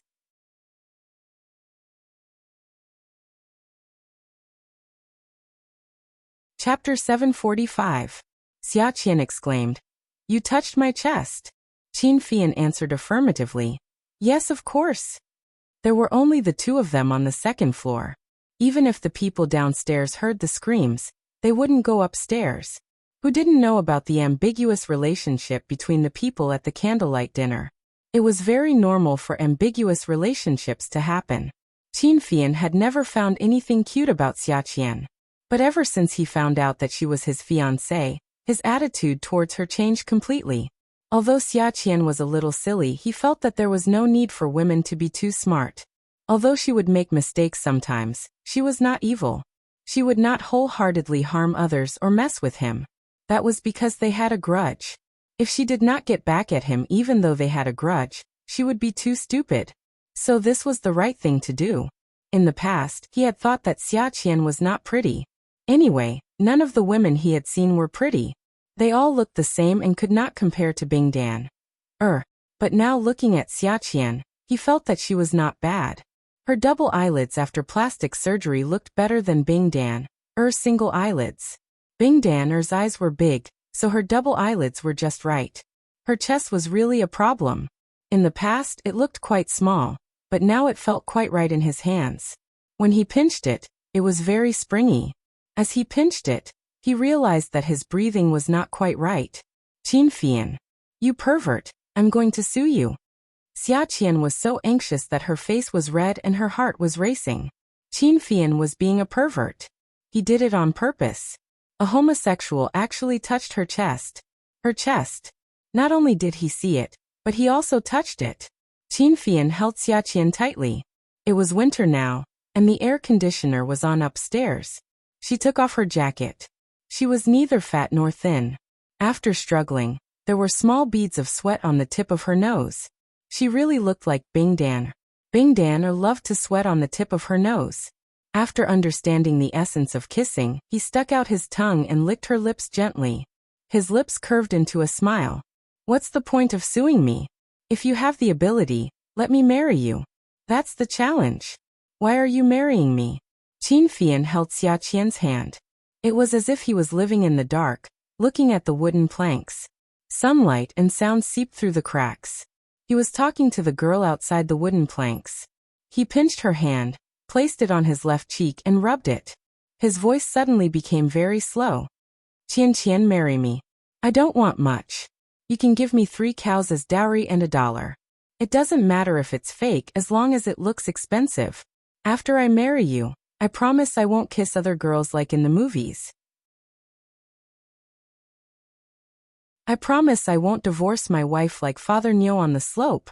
Xia Qian was in a daze. She stared at Qin Fian with widened eyes. His words were getting slower and slower, and he was getting choked up. But why was he telling her all this? Qin Fian, are you crazy? Who raises cows? Only someone like you would wear a fake watch, right? Who was Father Nyo on the slope? Do you have a fever? Did you become confused after being dumped by your boyfriend? Qin Fian thought about it. He might as well steal Xia Qian's household register and get married to her at the Civil Affairs Bureau. What was there to chase after? It was too troublesome to chase after her. They had been kissing for so long, and she wasn't even one of them. Jiang Zhao had advised him before. Fian, you can't treat gratitude as feelings. Maybe when you were 15 years old, you were very grateful to Bing Dan for rescuing you from the cellar. You stayed at Bing Dan's house every day and received her family's kindness. Our family values relationships very much, so you wanted to know how to repay them. However, you can't use your marriage as an act of gratitude. You can live with her for a lifetime. If you don't like her, everyone will suffer in the future. Now that she doesn't remember you, you can find a woman you like and live with her. He had thought about it carefully. What did it feel like to like someone? Did he treat gratitude as feelings? He clearly remembered the moment when he sat on the long-distance bus and turned around. He saw Bing Dan, wiping her tears as she looked at the bus he was sitting in. Bing Dan, had never cried in front of him before, so when she saw him, she smiled at him and waved at him. He also cried at that time. After that, every year when he went to Starfield Town and looked at the empty courtyard, he could see Bing Dan, running around happily. He always wanted to cry, afraid that he would never see that person again. If he was grateful, he should only remember the time in the cellar, and not always go to the places she brought him to play. At the age of 15, no matter which era a child would have their first awakening of love, right? But once his love awakened, he kept it open and never thanked her. He remembered answering Jiang Zhao at that time. Brother, I don't think women are good-looking. None of them are as good-looking as Bing Dan, or as good-looking as Xia Qian. How can I like her? I think Xia Qian is good-looking now. In the past, she looked good with single eyelids. Now that she has double eyelids, she's not bad either. Jiang Zhao was speechless. You're marrying her because you promised to marry her. Shouldn't I marry her if I promised to marry her? Isn't that going back on my word? But she doesn't want to marry you. But I want to marry her. She has to marry me even if she doesn't want to. Brother, you said that I don't like her. Then tell me, what does it feel like to like someone? Jiang Zhao looked into the distance and said with a smile, You often think about her and think that she has a lot of good points. In the end, as you think about it, her flaws become her strengths. Even if she's not perfect, she's very pleasing to the eye. You don't think of her burdens as burdens. You feel that it's your duty to help her solve those burdens and make her feel more relaxed. You feel very satisfied to be able to see her lying by your side every day. If you give birth to a pair of children, that's the happiest thing. Qin Fei rolled his eyes at Jiang Zhao. Then I definitely like her. Needless to say, she's pleasing to the eye now. I used to think that she was stupid, but now I think that she's cute. I want her to give birth to children for me in the future. How can one pair be enough? Give birth to 10 children. Jiang Zhao snorted. Do you think she's a pig? I'm exaggerating. Didn't you learn Chinese well in primary school? I'm using exaggerated words to express my love for her. What do you know? Qin Fian came back to his senses. Xia Qian was still trying to break free from his control. He looked at her seriously. Xia Qian, think about it. I really like you. I like you, so I want to marry you. But I don't like you. Feelings can be cultivated. The soil has already become saline alkali soil. How can you cultivate it? What kind of thing can he cultivate? Then let's improve the soil. But, don't say but, Qian Qian. Let me kiss you again. Qin Fian had never hugged and kissed a woman like this before. The feelings in his heart came out again. His dependence on Xia Qian grew with each passing second. This kind of feeling was like pouring oil on a small flame. With a bang, the flame was pulled up high. When his mouth was dry, he pulled Xia Qian's clothes. Xia Qian glared at Qin Fian fiercely. Don't you dare touch me again. Don't you dare touch me again. As she spoke, she stuttered. In the end, she said, If you touch me again, I'll sleep with you. As soon as she said it, Xia Qian regretted it. Qin Fian was not the Qin Fian from before. Her words would not scare him at all. Qin Fian was speechless. Yes, sleep with her. If he slept with her, she would become one of his people. He suddenly realized that Xia Qian needed to be provoked. She hated him, so she wanted to go against him. In the past, he hated being touched by women, so she wanted to touch him. Qin Fian propped himself up and quickly left Xia Qian's body. He walked back to his seat and sat down. He straightened his thin pink and purple sweater, picked up the wine glass, and took a sip. He immediately said contemptuously, "You want to sleep with me? Just by you? Can you afford to sleep with me?" What? Xia Qian was angry. Just by me? Sigh, I realize that I won't torture your body gently anymore. I'll use this method to scare you. Look at how scared you have been recently. Are you scared out of your wits? Although you used to scare me, compared to how I'm scaring you now, what you did to me in the past was child's play. Haha. Qin Fian laughed proudly. It was the kind of arrogance that came after a scheme had succeeded. How could Xia Qian take this kind of provocation? She had been played by this man from the beginning. He had used this kind of method to scare her. What did he mean? Had she lost? Well, this homosexual was indeed insidious. Qin Fian observed Xia Qian's eyes. They kept rolling, and he didn't know what she was thinking. However, she didn't seem to be afraid of him now. He had a feeling that he wanted to go all out with her. That was good. She was not afraid of him. Xia Qian, I'm warning you. I can only play with you like this. But between us, I'm definitely the one playing with you. When I kissed you just now, you must have thought that I would sleep with you, right? Haha. How could that be? You're not even as good-looking as my boyfriend. God forget it. I can't bear to hurt you. Qin Fian finished this mouthful of wine and unilaterally ended this candlelight supper. Xia Qian recalled that during this period, she had been avoiding Qin Fian's pursuit like a cat. She was scared to death, but this guy was having fun. He said that he would not torture her body gently anymore, and used this kind of method to scare her. This despicable guy. When Qin Fian came down the stairs, he clearly heard Xia Qian's roar. Qin Fian, I won't let you off. The man leisurely walked away, humming a song, and took Xia Qian's bicycle with him. Xia Qian's belongings were robbed.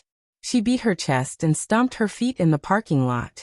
She swore that she would destroy Qin Fian, that homosexual. Qin Fian returned to his residence and called Jiang Zhao. Jiang Zhao had just finished showering and came out of the bathroom. After getting into bed, he didn't dare to hug Yi, or anymore, fearing that he would want to do it again. His work phone vibrated on the table, making a woo-woo sound. He quickly got out of bed and went to the opposite room with the phone. The number on the phone was Qin Fian. What are you doing? Calling my work number in the middle of the night. Awesome novel Hongcha 866.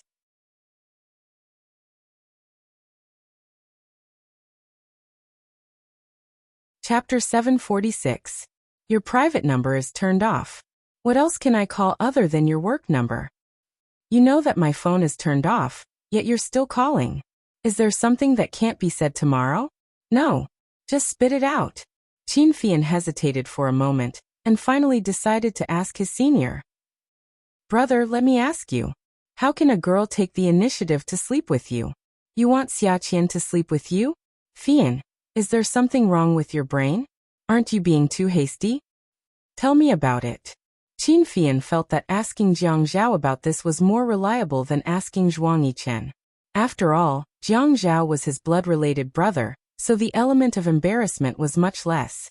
Jiang Zhao suddenly remembered that there was a time when he had a conflict with Yi Er. He drugged Yi Er, and Yi Er later.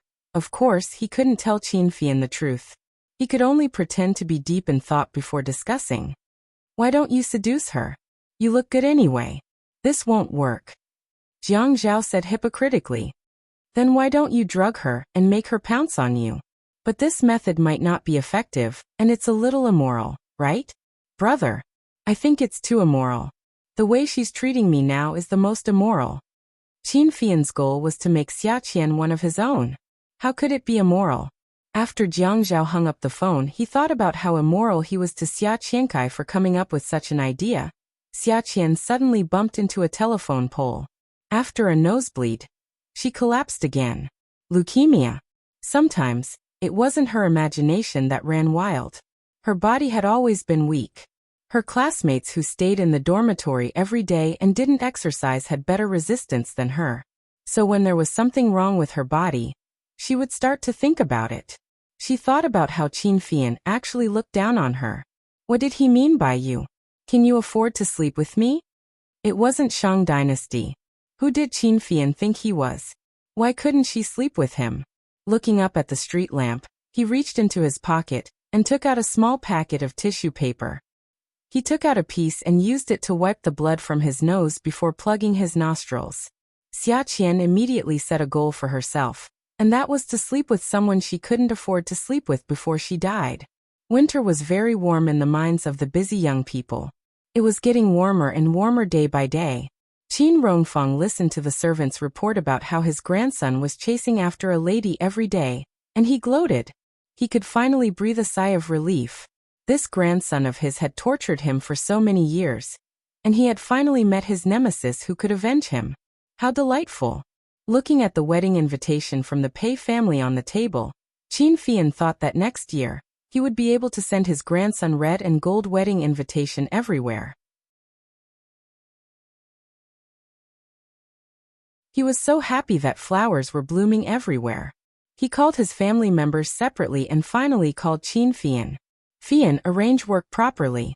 Our family is going to G City. The Pei family is holding a wedding this time, so we have to go there early. Okay, I got it. Will you bring Fei Yu there? Of course she has to go. It's something that our adults have decided, so it's good for her to go take a look. Then I'll go pick her up from school and help her apply for leave. Okay. Qin Fian hung up the phone. After hanging up the phone, the problem he was thinking about was not how to arrange the time, but that they were going to G City, and Xia Qian was still not one of them. And what made Qin Fian even more worried was that Fei Yu was still fine after school in the afternoon, but when it was time to sleep at night, she began to hold her stomach and scream. She was in so much pain that her whole body was sweating, and her clothes were soaked through. Qin Rongfeng was so anxious that he scolded everyone he saw. Fei Yu's face was covered in sweat as if she had been splashed with water. Her face was covered with hair. She curled up into a ball, holding her stomach, and her head had already touched her bent knees. Ah, it hurts. Xiao Yu, tell your brother, what did you eat today? The moment Qin Fian touched Fei Yu, she rolled to the other side of the bed. It hurts, it hurts. Fei Yu screamed, crying as she screamed. The family doctor came over. Chinese medicine doctors wanted to take her pulse, Western medicine doctors wanted to test her blood, but none of them could get close to her. Fei Yu was in so much pain that she kept twitching. Qin Fian wanted to force Fei Yu down, but at this moment, a youth rushed out from the crowd and climbed onto Fei Yu's bed. The housekeeper was about to scold him. Feng Sheng had already grabbed Fei Yu's hand and hugged her head. He tilted his head and pressed Fei Yu's forehead against his face.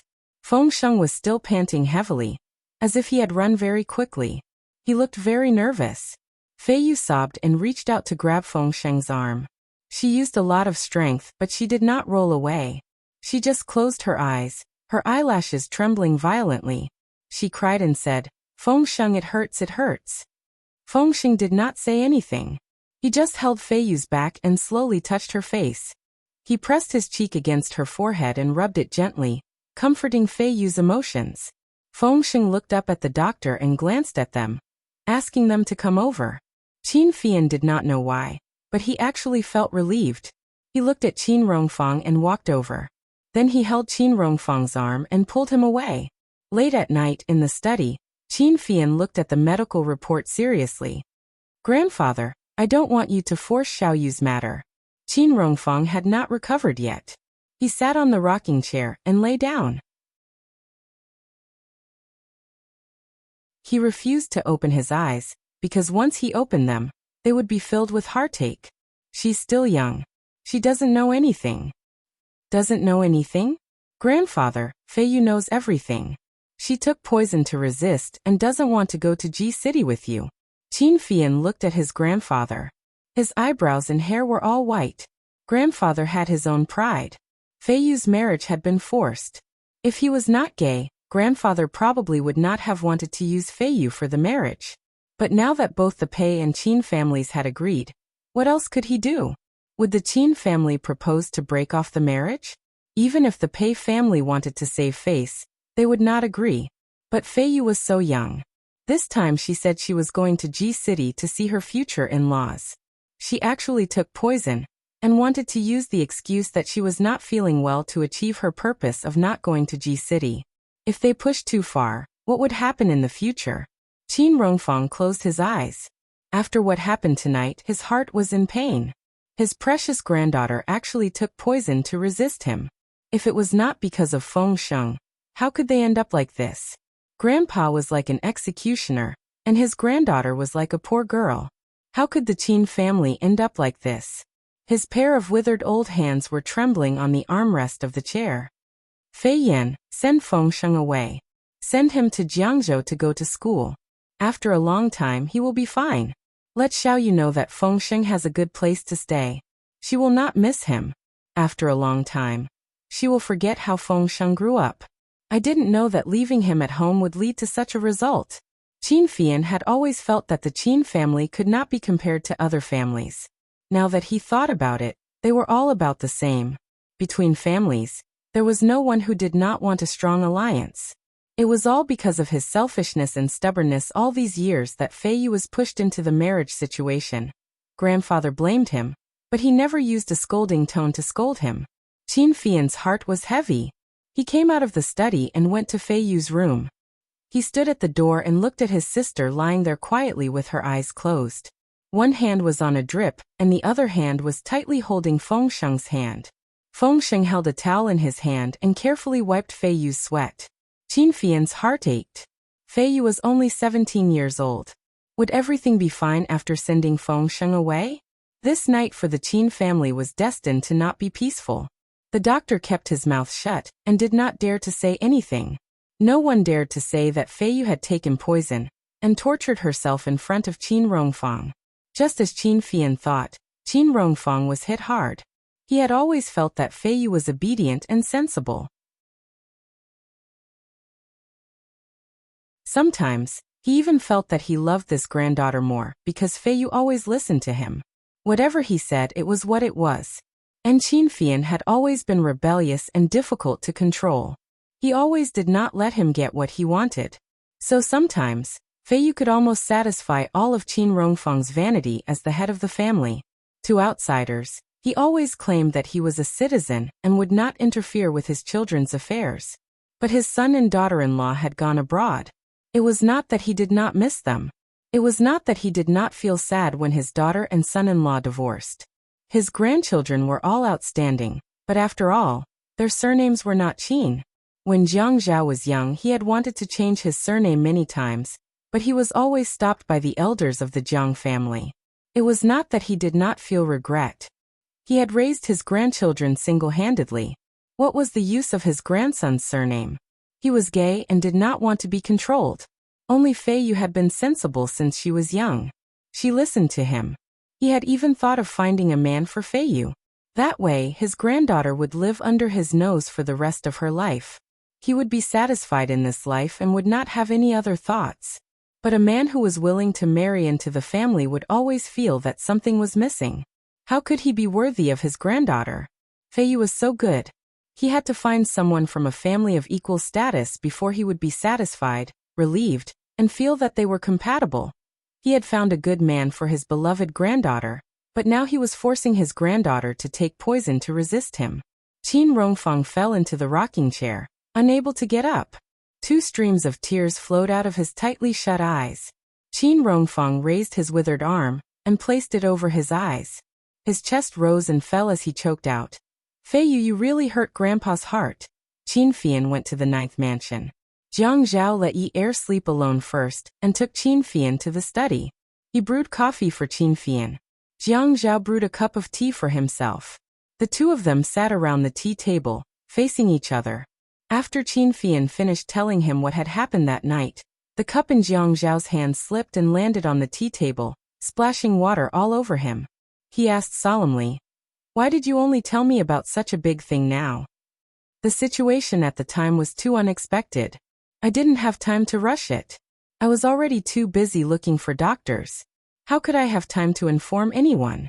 Later, I had a deep talk with Grandpa. He said that it was so late and told me not to disturb you because sister-in-law was pregnant. Qin Fian felt that other than the bitterness of the coffee, there was no other taste. It was bitter in the past, but he always felt that it was fragrant. Jiang Zhao asked again, "How is Fei Yu's condition now?" Qin Fian's brows twitched. He frowned and complained. Her stomach was pumped and she's out of danger. She just doesn't want to go to City G. If she doesn't want to go, then so be it. She caused such a big thing. Awesome novel Hongcha 866.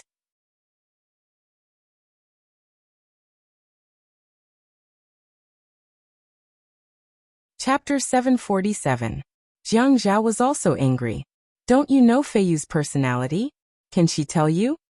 Grandpa said to send Fengsheng away. Actually, I had long realized that this situation was not right. At that time, I told Grandpa to send Fengsheng away to Jiangzhou. If Fei Yu was worried, I would say that I found a good school for him, so that Fei Yu would not be worried. But it has already developed to this point. Do you think sending him away now will be of any use? Grandpa said that as time passes, it will fade away. I think this is a bomb. Jiang Zhao sucked in a breath of cold air. He had never thought that Fei Yu would take poison. He was also very worried. You also know that it is a bomb. You were engaged to her when you were 15. Haven't you forgotten about it now? Fei Yu will be difficult to deal with. Then what do we do now? I don't even have the mood to chase my wife anymore. Fei Yu has never been such a bastard in her life. Qin Fian gritted his teeth and held the coffee cup. He could not smell the coffee at all. He felt that his nose was filled with the smell of medicine. When the doctor said that Fei Yu had taken poison, he was stunned. Seeing those tubes inserted into her mouth and seeing her tied up for gastric lavage, he wanted to rush up and slap her. Why couldn't they talk things out? Why did it have to be like this? She did not think that if something happened to her, what would happen to Grandpa? What would happen to him? He only had this one sister. Grandpa was already so old. Qin Fian could only scold Qin Fei Yu again and again. You bastard. It's not that she's a bastard. It's that she finally has flesh and blood, Fei Yu. Brother, what do you think we should do? Grandpa asked our family to go to G City. But with Fei Yu like this, we definitely can't go. If Fei Yu doesn't go, I don't want to go either. I have to stay at home and watch over her. How do we explain to the Pei family? Jiang Zhao thought for a moment. Why don't we bring Fei Yu to my place and separate her from Fengsheng? Your sister-in-law's belly is so big now. I don't want her to go to G City. If she doesn't go, I won't go. We can take care of Fei Yu. In this way, you and Grandpa will be relieved, right? If Fei Yu could come and live here, with her brother and sister-in-law taking care of her, Qin Fian would naturally be relieved. Are you and sister-in-law really not going? Jiang Zhao nodded. I'm not going. She's prone to chest tightness now. Last night, she said that she wanted to eat egg custard, so she went to the kitchen to make egg custard. In the end, her chest tightened and she couldn't breathe properly. She almost fainted in the kitchen. At that time, I was so scared that my legs went weak. So from today onwards, I've hired Auntie to work full-time, and she lives downstairs. Now that she's going on a long trip, I'm afraid that something will happen to her on the plane. So be it. She's going to give birth in a few months. I'm afraid of the slightest disturbance now. I just want to give birth to the child safely. I don't care about other things. Grandfather told me to get one of the old maids in the house to come over and take care of sister-in-law, but you refused. There's no need for that. I'm used to serving Grandpa's taste. I've changed it so many times and I still can't get used to it. It's easier for us. Your sister-in-law's mouth isn't very picky, so it's easier to get her. All right, then I'll go back and tell Grandfather to send Fei Yu over. Arrange for the old maids to come over too. Then go back early. Grandpa sleeps early. Don't disturb his rest. Qin Fian couldn't drink the coffee. He placed the cup on the tea table and stood up. He smiled bitterly. Sigh, it's fine as long as he can sleep tonight. What's the point of talking about whether he sleeps early or not? Qin Fian drove out of the 9th mansion. He was greeted by a familiar Geely second-hand car. It was so shabby. It looked like he had to buy a car for his wife. It didn't look good, but at least it had to be safer. Driving such a car, with her slow reaction speed, was really worrying. Actually, he should get her a driver. With her brain, she wasn't suited to driving. Xia Qian's car drove into the 9th mansion. Qin Fian originally wanted to go back to the Qin residence, but at this time, he hung up the phone and went back. He told Qin Rongfang about Jiang Zhao's intentions. After the two of them reached a consensus, they hung up the phone. It wasn't that he wasn't worried about his family. It was just that he didn't get to see Xia Qian often enough. He couldn't let go of this opportunity to get close to her. Qin Fian turned the car around and followed Xia Qian's car. He didn't know if she was going to Zhuang Yichen's house or his sister-in-law's house. Xia Qian parked the car and unbuckled her seatbelt. She picked up a basket from the passenger's seat cushion. It was filled with a whole basket of eggs. She opened the door and got out of the car. Jiang Zhao was just about to go to bed when the doorbell rang again. Worried that something had happened to the Qin family, he quickly went to open the door. He saw Xia Qian standing outside with a smile through the peephole. He opened the door. Before Jiang Zhao could say anything, Xia Qian said, "Jiang Zhao, is Yi Er asleep?" "Oh, Qian, come in and have a seat. Yi Er just fell asleep." Xia Qian waved her hand. No, I'm just here to deliver some eggs. My colleagues from the station went to a farmhouse in the suburbs last time. I saw that there were a lot of chickens there. The boss was feeding them grain. So I discussed with the boss to get her chickens to lay some eggs and sell them to me. No matter how expensive the eggs in High City are, they are all foraged chickens. You can give these eggs to Yi Er. Xia Qian handed the basket over. Jiang Zhao quickly took the basket. Qian, you're so thoughtful. Come in and have a seat. I'll get you a glass of water. Xia Qian scratched her head. She was a little embarrassed. I can't drink water. But my colleagues said that I'm gullible. The eggs they gave me were probably foreign eggs bought from the market. I cracked a few eggs and found that they were all yellow, but I can't be sure if all of them are like that. I can only rely on luck. Jiang Zhao was very touched. Qian, thank you so much. What are you thanking me for? What's my relationship with Yi Er? At this moment, the elevator door dinged again. Qin Fian walked over and put his arm around Xia Qian's shoulder. "Oh loser! What are you doing here?" How could Xia Qian listen to Qin Fian talk about her like that? She slapped Qin Fian's hand away. "You're the loser." Jiang Zhao couldn't figure out what Qin Fian was up to, but he was also afraid that he would hinder his younger brother's plan to woo his wife. So he didn't say anything and just carried the eggs into the house. Qin Fian saw this and put his arm around Xia Qian's shoulder again. "Loser, since we've bumped into each other, why don't we go in and have a cup of tea?" He paused and added, "You're not afraid of losing to me again, are you? I knew that you're not as strong as me. Haha. How could I dare say that you're not a loser? Let's drink then. Who's afraid of who?" As soon as they entered the house, they didn't drink any tea. Qin Fian instigated Jiang Zhao to take out the wine in the house and compete with Xia Qian in drinking.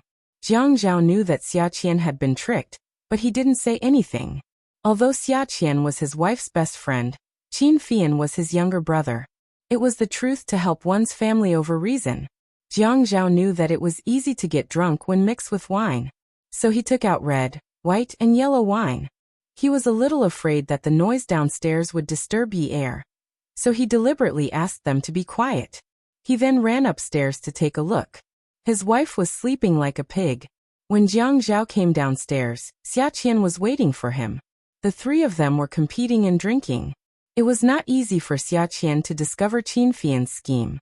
So, the drinking competition ended up with two men shamelessly forcing a woman to drink. Qin Fian only drank red wine, and he liked to drink it.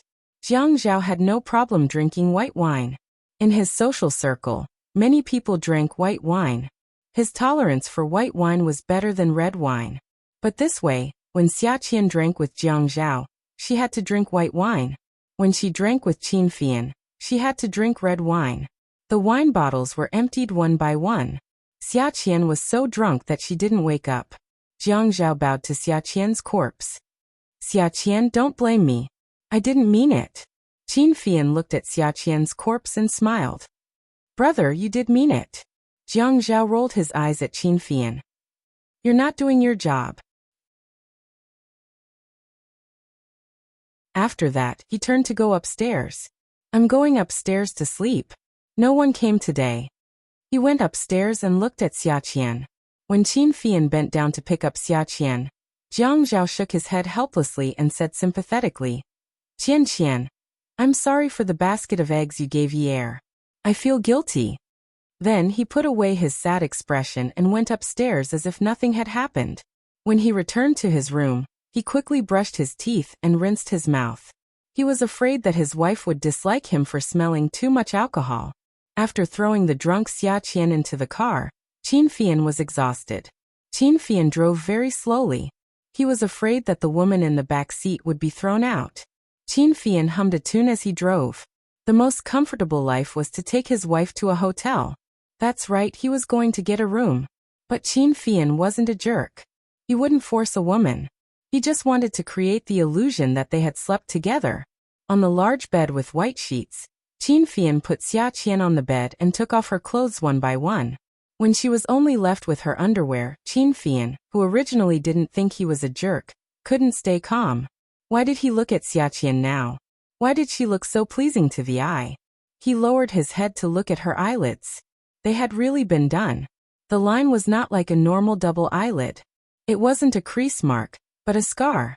This was the legendary plastic surgery. Plastic surgery was pretty good. When she opened her eyes, they were big. Her nose was also pretty good. Although it wasn't very tall, it was as tall as Xiaoya's nose. It looked a little too strong. He didn't like seductive women like that. Someone like Xia Qian was better. Soft and tender. Sigh. She looked pleasing to the eye no matter how he looked at her. Why did her breasts have to be so big? They were from Still Strike. She wasn't a cow. Sigh. She looked pleasing to the eye no matter how he looked at her. She was so pleasing to the eye that his eyes were spitting fire. He felt a little flustered and wanted to kiss her. In the end, Xia Qian was completely naked. Qin Fian started to take off his own clothes again. After he was done, he pulled the blanket over and hugged her. He laughed mischievously in his heart. Xia Qian, tomorrow morning, you can't deny it even if you want to. Anyway, I'll insist that we slept together. Let's see what you can do. He was still laughing mischievously in his heart. The next second, he realized that something was wrong. He realized that he really wanted to poke her. Add. Songshu 566.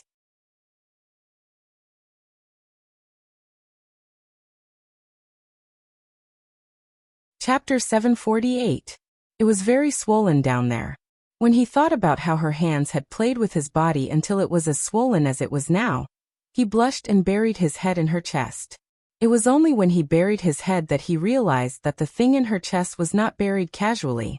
The moment he buried it, he felt even more uncomfortable. The naked man and woman hugged each other. Time passed like ants crawling on the ground. Qin Fian thought, God, when will the sun rise? The woman in his arms started to get annoyed. She started to push and kick up a fuss. Qin Fian was hit by Xia Qian a few times. When she opened her eyes and saw Qin Fian, she froze for a moment and burped. She looked like she couldn't open her eyes and was trying her best to do so. Are you drunk? Loser. Qin Fian was shocked and said again, You're the loser. Why? Are you afraid that I'll kiss you? Xia Qian narrowed her eyes. She was only paying attention to the position of Qin Fian's eyes. She didn't even see the lust in his eyes. Afraid? I, Xia Qian, don't know how to spell the word afraid. With that, she grabbed Qin Fian's head and kissed him. Qin Fian saw the situation and deliberately resisted. Xia Qian, you boorish woman. Stay away from me. I won't. Xia Qian was so drunk that she flipped over and pinned Qin Fian down. The more Qin Fian turned his head to avoid Xia Qian's lips, the more Xia Qian wanted to kiss him. The louder Qin Fian made a fuss, the more excited Xia Qian was. She thought that he was a loser and slapped Qin Fian's face. Stop shouting. If you shout again, I'll sleep with you. Qin Fian's face was red and his heart was beating fast. His lower body was like a piece of iron that had just been poured out of a furnace. It was hard and hot. With red eyes, he said weakly, "How dare you? If you dare to touch me, I'll kill you." But later, Qin Fian was disappointed to find that Xia Qian only wanted to scare him. Even if she was drunk, it was the same. She was just scaring him. So he hugged her waist and turned around. Using his self-taught skills, he kissed her lips, rubbed her chest, and spread her legs. While doing something worse than a beast, he used an extremely aggrieved voice to berate Xia Qian for being a hooligan and trying to molest him. Xia Qian was very dizzy. She only knew that she had to fight with Qin Fian. She thought that she had to beat him up. Hearing him dodge, complain and complain, she felt very comfortable in her heart. Listen, listen, listen, he is fighting again. Xia Qian. How? Do you believe that I'll tear you apart? Suddenly, Xia Qian's consciousness came back from Qin Fian's voice. She felt as if a knife had pierced into her lower body. The pain came from her lower body, as if a powerful force was spreading and rushing to her throat. Qin Fian was also stunned. He didn't dare to move. He was so nervous that his whole body was red and sweating. But at this time, his instincts told him that he couldn't go out. He pressed his body down. He couldn't let Xia Qian move. He couldn't let her retreat. Since it was already like this, he had to make her his. Qin Fian, what did you do to me? It hurts. Qin Fian didn't dare to say sorry. He could only bite the bullet and scold. Xia Qian, what did you do to me? It hurts. You hooligan. After saying this, he realized that he was on top and she was below. So he hugged her waist, turned around, and put her on top of him again. But he still held the woman's hips tightly, not allowing her to escape. Qin Fian grabbed Xia Qian's shoulders and pulled her down to press her down on top of him. He then put his lips on hers and shouted, "Xia Qian, you hooligan. You actually kissed me." Men were like kissing in bed. They had super high awareness and knew how to move. But a virgin for the first time couldn't bear the pain. He thought that he could be very strong and never fall. In the end, while Xia Qian was screaming in pain, Qin Fian surrendered very quickly. Qin Fian was a man who had never slept with a woman or been in a relationship. If he were to be taught how to love a woman in bed, he definitely wouldn't know. He was annoyed that he was so fast. Why didn't he last a little longer? But more importantly, Qin Fian finally thought that Xia Qian belonged to him. Xia Qian was a little awake, but her thoughts were tangled up by Qin Fian, who had a bitter and vengeful expression on his face. Qin Fian wrapped himself in the blanket, revealing his pitiful but charming phoenix eyes. He complained in a tearful voice, "Xia Qian, you're not human. How dare you do such a thing to me? How am I supposed to face people in the future?" Xia Qian was about to explain when she realized that she was tongue-tied. She was so anxious that she couldn't speak for a long time. She was still naked, but this man was wrapped up tightly. Did she rape him? But she was the one who was bleeding, okay? That's not right, Qin Fian, it's clearly. Clearly what? Clearly what? What else do you want? What else do you want to do to me? No. Look at me like that. Qin Fian was very beautiful, comparable to a woman. At this moment, his sorrowful look was pitiful. Xia Qian hugged a pillow, which happened to cover her naked body. She was still not fully awake and had a terrible headache. Qin Fian's howling made her head hurt even more, as if there was a tumor growing in her brain. She was very angry and annoyed. What are you howling for? It's my first time. Qin Fian argued. What's so great about your first time? It's my first time too. I'm almost 26 years old and still a virgin. Do you think it's easy for me? You actually raped me. Qin Fian did not give Xia Qian a chance to think. He lifted the quilt, pulled Xia Qian into his quilt and hugged her. His two legs tightly wrapped around her legs and he snorted. Let me tell you, Xia Qian, I'm going to sue you for molesting me tomorrow. You have to compensate me for my psychological damage. I have to prevent you from running away. Let me tell you this money, don't even think about not paying. Do you think I, Qin Fian, am so easy to bully? Try running away for fear of punishment. How much money do you want? Xia Qian was really uncomfortable with Qin Fian's howling. It was as if she had done something immoral. A man's first time was actually worth more than hers? Damn, What's so great about being a virgin? We'll talk about it tomorrow morning. Either we settle or we go to court. My heart is very hurt now. I'm very sleepy. I'm going to sleep for a while. You're not allowed to run away. Don't even think about denying the money. Are you transformed from a bird? Chirp, chirp. Damn it, you're so annoying. Xia Qian scolded and closed her eyes to sleep.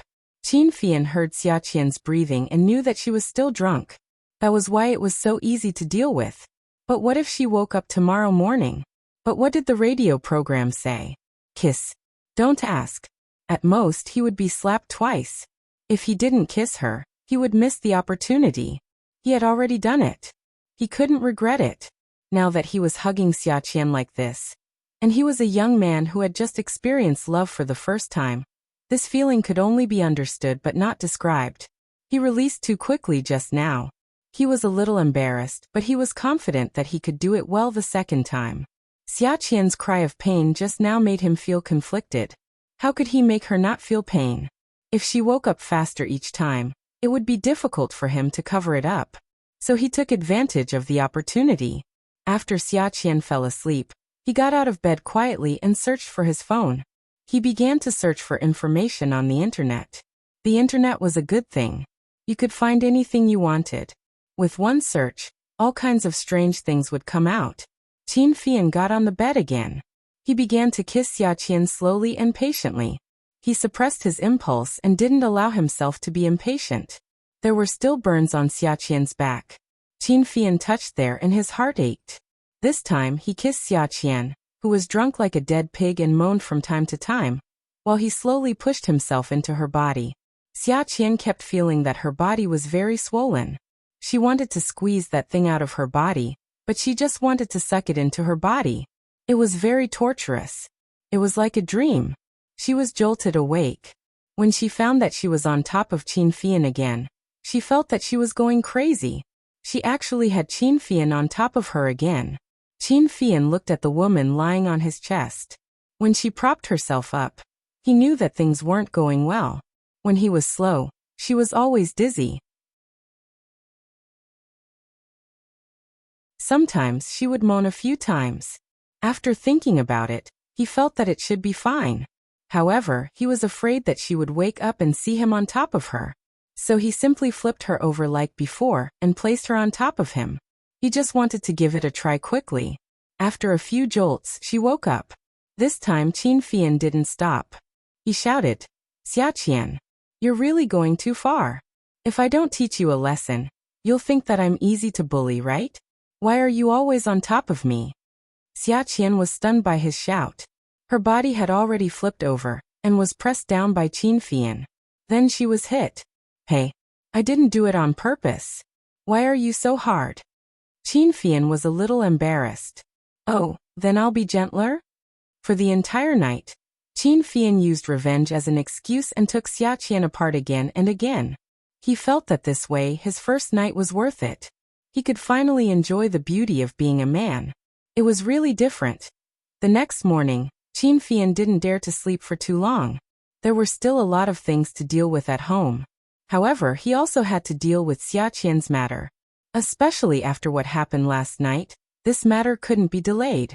Seeing that she was exhausted, Qin Fian carefully got out of bed. He took a shower under the shower. What happened last night still felt like a dream. He felt that last night was like a night of sex. Qin Fian's skin was fair. After the hot shower, there was a layer of pink on his skin. He raised his head and let the water wash over his skin. He had to be 120% alert. Otherwise, it would be difficult for him to get through today. Now he was a little thankful that Xia Qian would act like an idiot from time to time. Otherwise, he wouldn't be so easily fooled. What a headache. It was too scary for a woman like her to go out to work.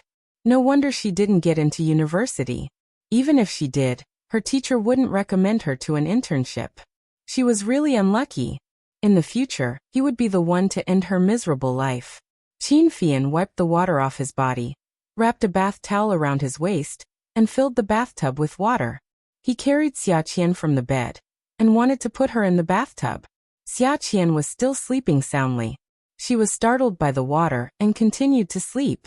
Qin Fian poured water on her and called her. Qian Qian, Qian Qian. Xia Qian was in a daze. She felt really comfortable at this moment. What? After you finish bathing? Let's go get the marriage certificate. I have something to do this afternoon. It can't be delayed. Huh. Xia Qian shivered and shook her head to wake up. God, why was Qin Fian here? Why was Qin Fian bathing her? He was bathing her naked. She wanted to stand up, but found that there was nothing to cover her. She immediately wrapped her arms around her chest. He was still shirtless. Shameless. Come and see. Hongcha 866, that you're tuning in to the Li Mei's Sword of Destiny YouTube channel. We're so grateful for your support, and don't forget to subscribe to join us on this incredible journey through captivating stories.